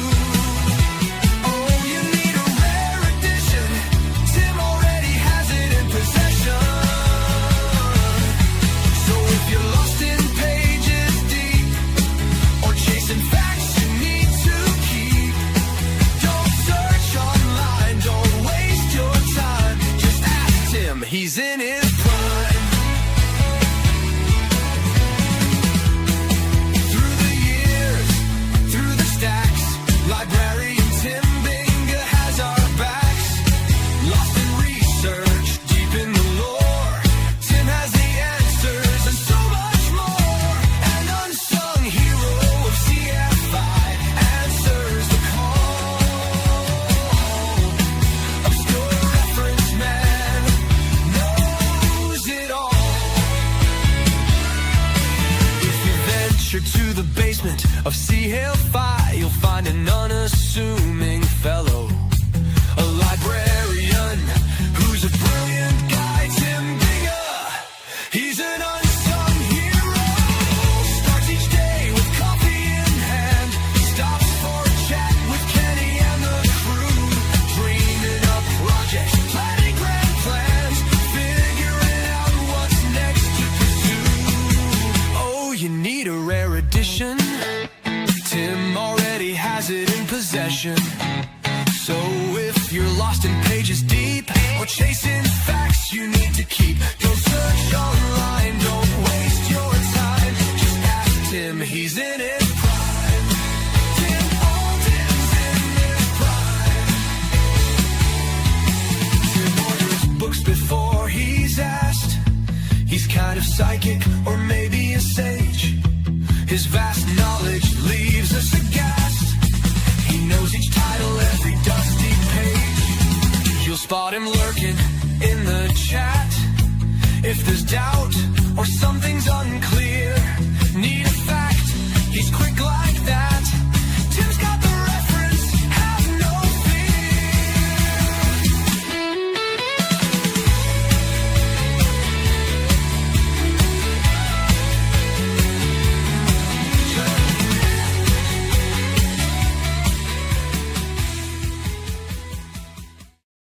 I'll ask him. All right. Hey, everyone. We're back. Peer pressure works. That's right. The fucking wheel's there. Okay? God damn. So, what we need from you, Nick, before we get moving on, we need a hashtag. We need a word from you that people can put in the comments and get into the drawing to get a spin. So, what do you think? What's a word? Backscatter. I told you. All right. Lara picked that earlier, and I told him to do it. He goes, "Oh, that's too much." So, Oh no. No I worries. was like, oh, that's kind of big. Backscatter. So I'm going to put it in. How about dust? It's easier. No, we'll go. We're with going this because you backscatter. Picked it. So I just put it in the chat. Backscatter. And we already got 3 entries. So there you go. BACKSCATTER. Hashtag backscatter. You'll get into the drawing, and we'll pick a winner. Peer pressure was also another selection. So while we're waiting, I do have a question for you. Okay. Off topic. Fallout. Yes. Tell me your interest. Like what about Fallout? What So is everything that I love about Fallout, my brother loves 5 times as much. Oh, okay. And I'm obsessed with Fallout, which makes him a lunatic.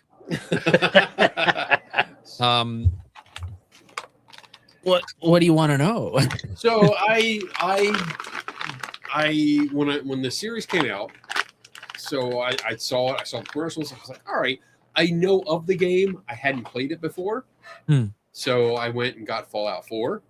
And I was like, okay, I like this. This is the kind of game that I can get into because it has an open world story, the campaign that you follow, but the whole building the settlements. I love that aspect, and I will spend hours and hours just decorating houses that I build and just walking through. So I love that, and I started collecting stuff from Fallout. So I have my my Pip-Boy. I have a full-size Pip-Boy that goes on. It's supposed to have my phone in it, but I just don't do that. And like, I have no phones actually fit in it.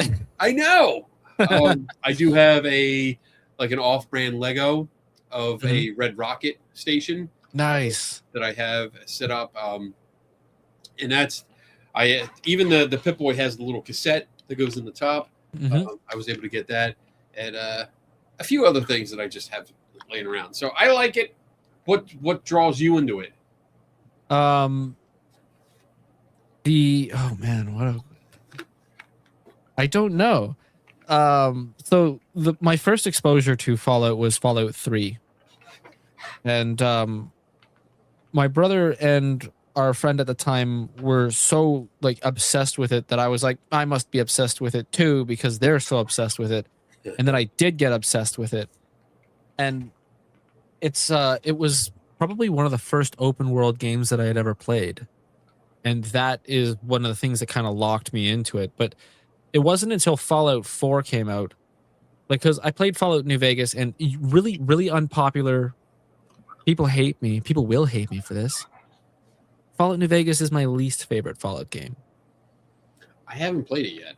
It's good. It's a good game. It is a Fallout game. It is a good game, but it is a very large departure from the normal Falloutness from what I know it as. It's less about it being... Actually, it basically doesn't have anything to do with the vaults, and that's kind of what... I think that might actually be what puts me off about it. And you can't sprint in it, but you can't sprint in Fallout 3. Sorry, Fallout 4. When Fallout 4 came out, my brother and I bought like 3 cases of Monster and stayed up for way too long, to the point in which we walked out. When I walked outside, I started thinking I can scrap the fence across the street. I actually don't really know what it is. I think it's just because like I love the apocalypse. Yeah, I like that. I like that kind of a post-apocalyptic world. Yeah. There's no internet, there's no cell phones, and you're survival kind of game. I love it. That's what I would love about the real apocalypse. If the real apocalypse came, I'd be like, yeah, no more bills, no more this, that, or the other thing. Now there's only one objective: don't die. Don't die. It simplifies everything. All right. At a huge cost, but you gotta trade something. Share the screen here. And all right. So we have 24 people. So here we go. We're gonna spin. Ready? And go. No whammies. We don't say that till Oh, that's later. Never mind. Oh shit, I'm in there. Friday House. I think you're in there All right. twice. I know, like that's because my dumb ass put it in there. All right. Yeah, this is the thing, right? Yeah. All right. Friday House winner. So let's see what Winner, Friday chicken House dinner wins. All right, let's go back here. And I'm sorry. I looked over at you because I'm used to Donna like getting up and already going over to spin it. And Tim's like, no, I'm not doing it. I'm not doing it. All right, let's see.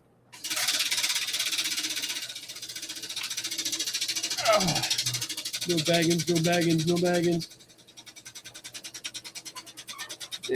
Double fix. Let's see. Book. Book. Oh, you get a book. Dun, dun, dun, dun. You get a book. And I have a special book I can send out if you're interested. Well, I have 2. I will let you choose. You can either have The Science of Monsters, which is Joe Nichols' last book, or Spooky Science by the Spooky Science Sisters podcast, which I have an extra copy of. So you let me know which one you want, and I will send it out to you, along with, you have to send me an email, Friday House, with your address. Where is my, you can email me here. But yeah, send me your, he can't read. I heard that about him.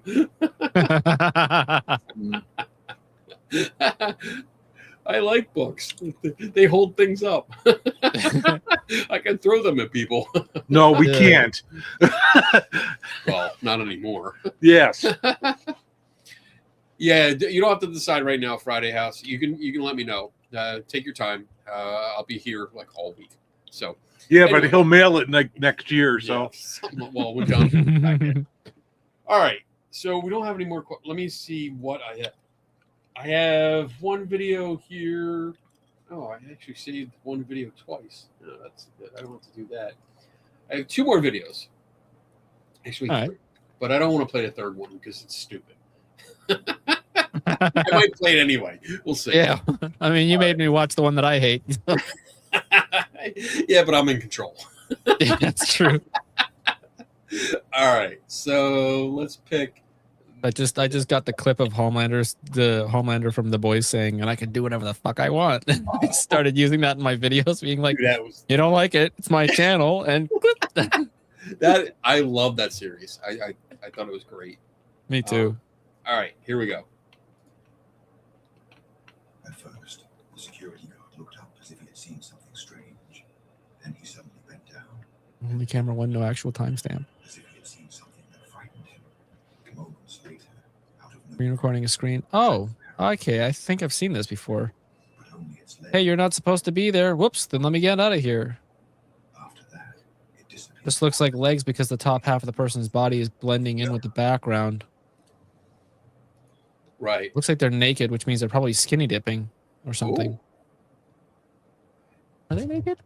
Yeah, they're naked. It's hard to tell because it's Maybe. so quick. Yeah. And I can't break it down anymore. Because, well, we can see them all the way down. They're already down here. I think based on the well, it might be because these look like table and chairs, like outdoor patio. Yeah. So like inside a pool area or something. It might be. It might be. Yeah. These could be. The long lounge. Chairs. Yeah. And I wonder what maybe that big pipe is on the other side of the wall. Oh yeah. Yeah. Filtration system.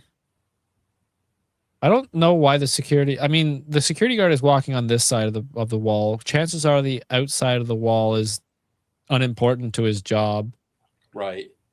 So him trying to look over the wall at something, it's probably just because he heard a sound. I don't think the person on the other side of the wall is trespassing. Yeah, and I mean we have the guard right here. He's signaling to somebody else with him. Yeah. Like, hold on. He saw a woman over there and has decided, oh, we've got to watch her. Yeah, that's what it looks like. Naked. She's naked. Yeah, yeah. Don't let her see me. Right, exactly. That's more or less. Yeah, just perving. Yeah, exactly. Yeah, he's just perving on the naked person. Yep.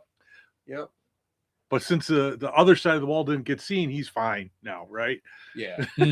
But yeah, this really falls in with like what we've talked about, and just it's on the edge. It's not meant to be seen because I mean this is all dark over here. It's not even it's not actually in night vision mode either. Yeah. It's still full color. Yeah.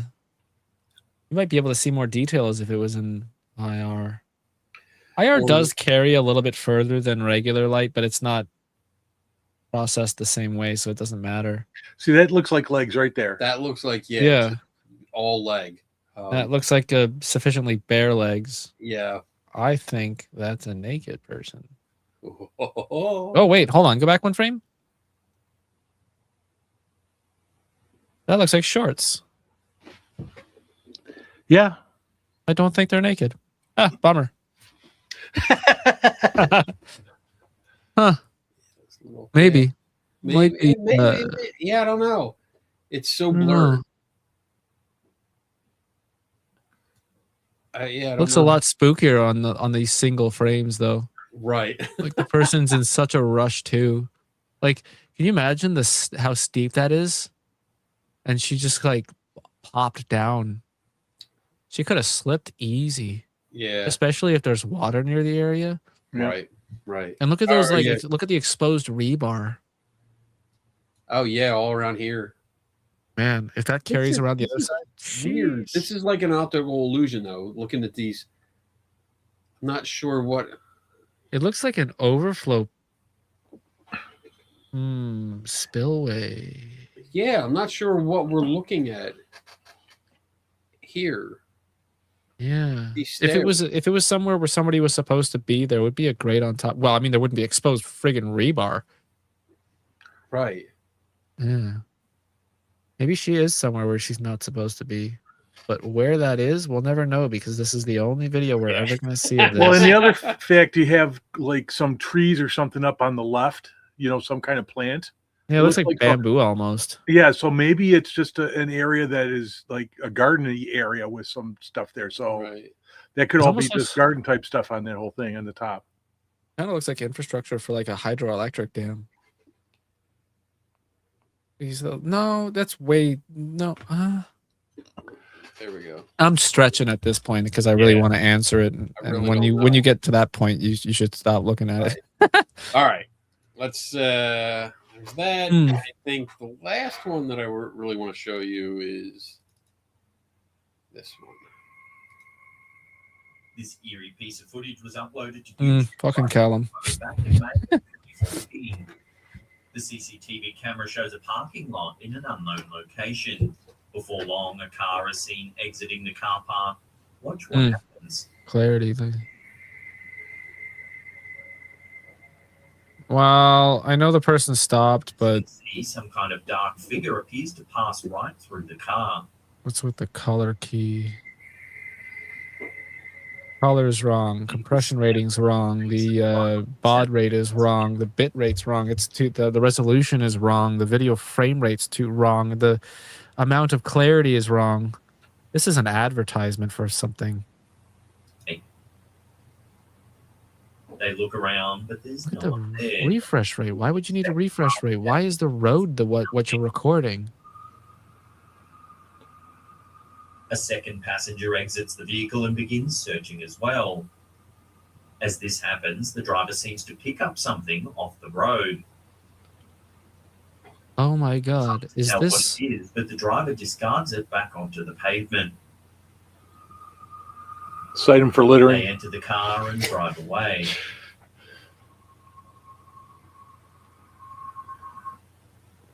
That's it. This might be another video connected to the dragon girl from China, the teleporting dragon girl who saves the guy on that on the tuk-tuk. Have you seen that? No, I don't think so. Basically, it's there's a tuk-tuk that's driving across through an intersection, and a truck comes by, and there's like a flash of light, and then the tuk-tuk driver is like on the side of the road, and then she like covers her head and then walks away and disappears. So like she's teleporting. It was a huge ad campaign for a video game character.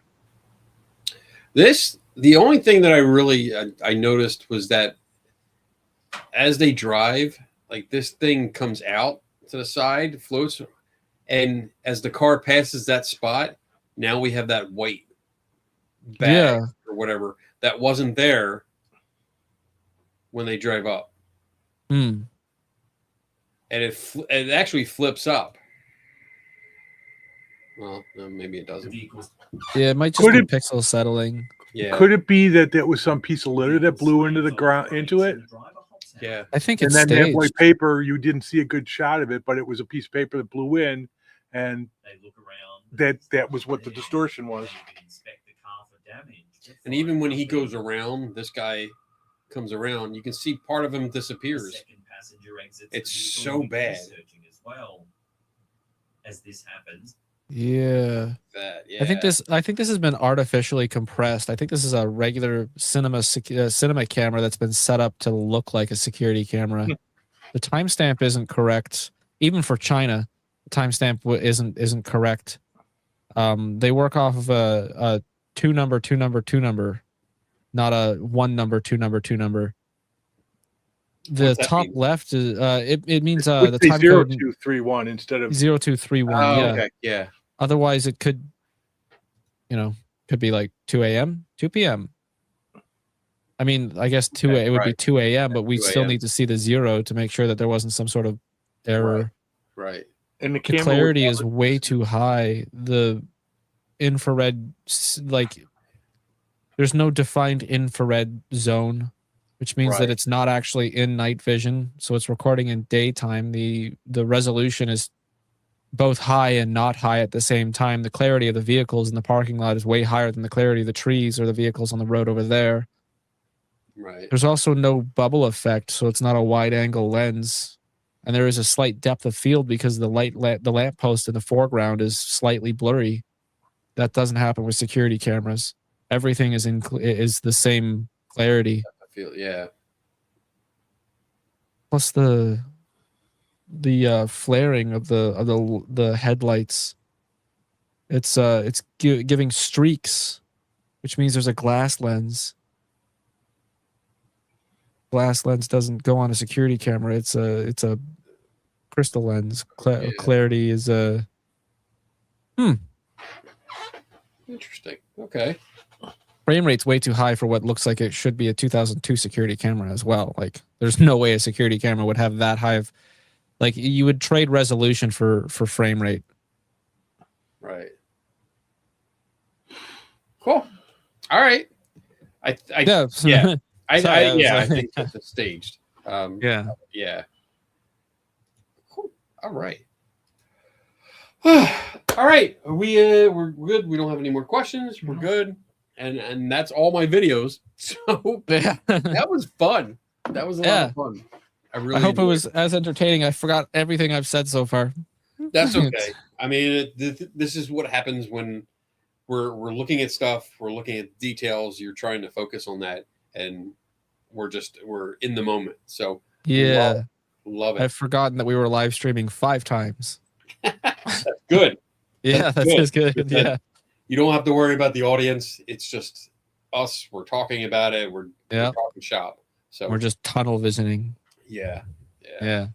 All right. So you are Nick, and you are on the You Don't Scare Me YouTube channel. Yep. So if anyone, I think everyone that's watching this, just go over, subscribe to it. That'd be awesome. Not already. Yeah. No pressure. Of good information. Yeah. But I mean, everything that we did tonight, like you do that on a daily basis. Like all these videos are like this. And I think everyone can learn a lot from you. And your analysis.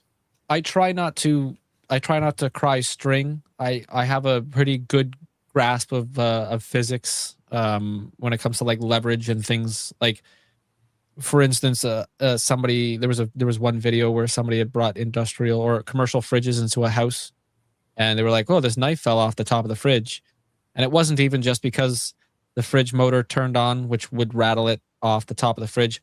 It's because they brought commercial fridges into a house that wasn't designed to hold the commercial fridges. So the floor is sagging and stuff like that. So I have a lot of like knowledge about like architecture and stuff. So when I'm debunking, it's not just about the CCTV. It's about finding the reason beyond its string, it's staged. Like I like the videos in which the people, they just don't know what's happening. And then I can look at it and be like, well, I think it's this. It's not about stripping away the paranormal, but more like restoring the safety that somebody felt in their house before the water hammering started. Right.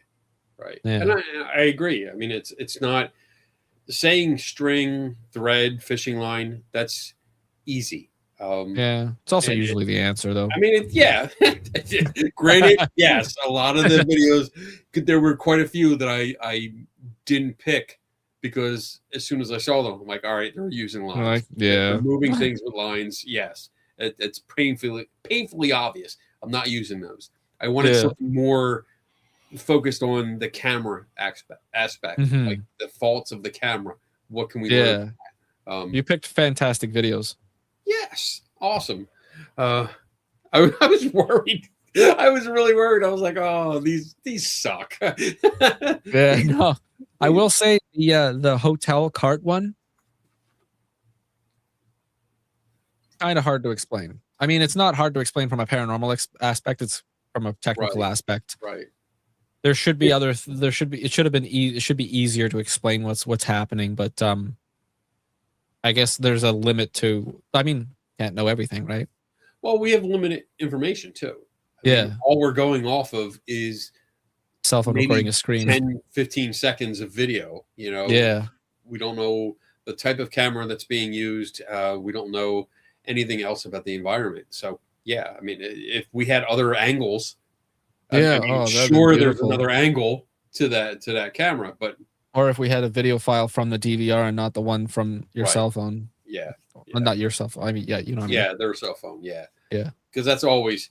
I don't mind looking at video, but if somebody's like, "Hey, I need you to look at this," let me know what you're thinking. I usually respond saying, "Yes, I'll take a look, but send me the original clip." Yeah, put in as much effort as you're expecting me to. Yes, yeah.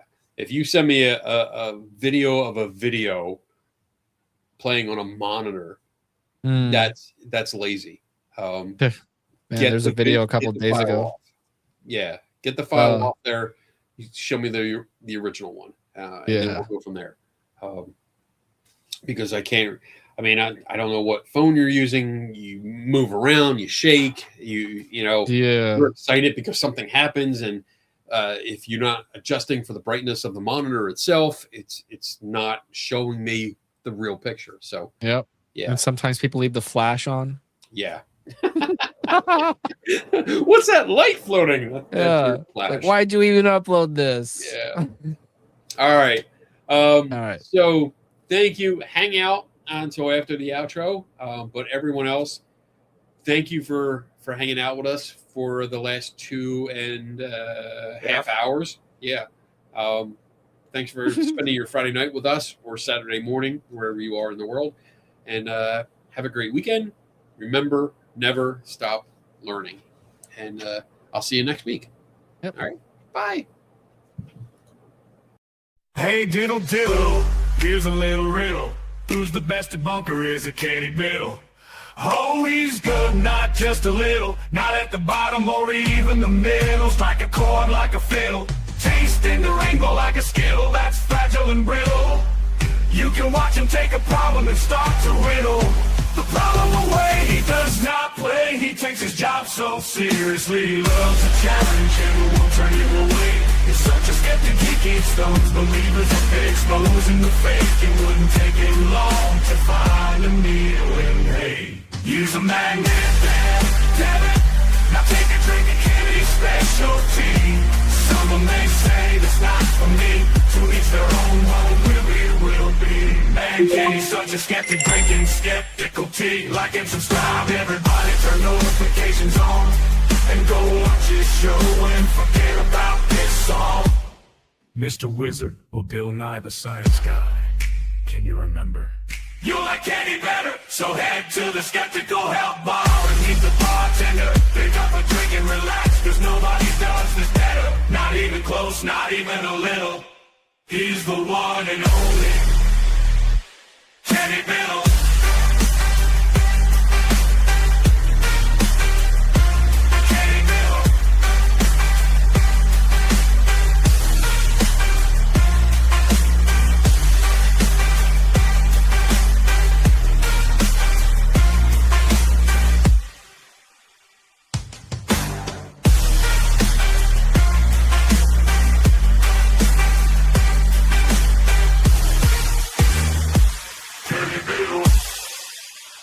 Now we return you to our regular scheduled program, In Progress.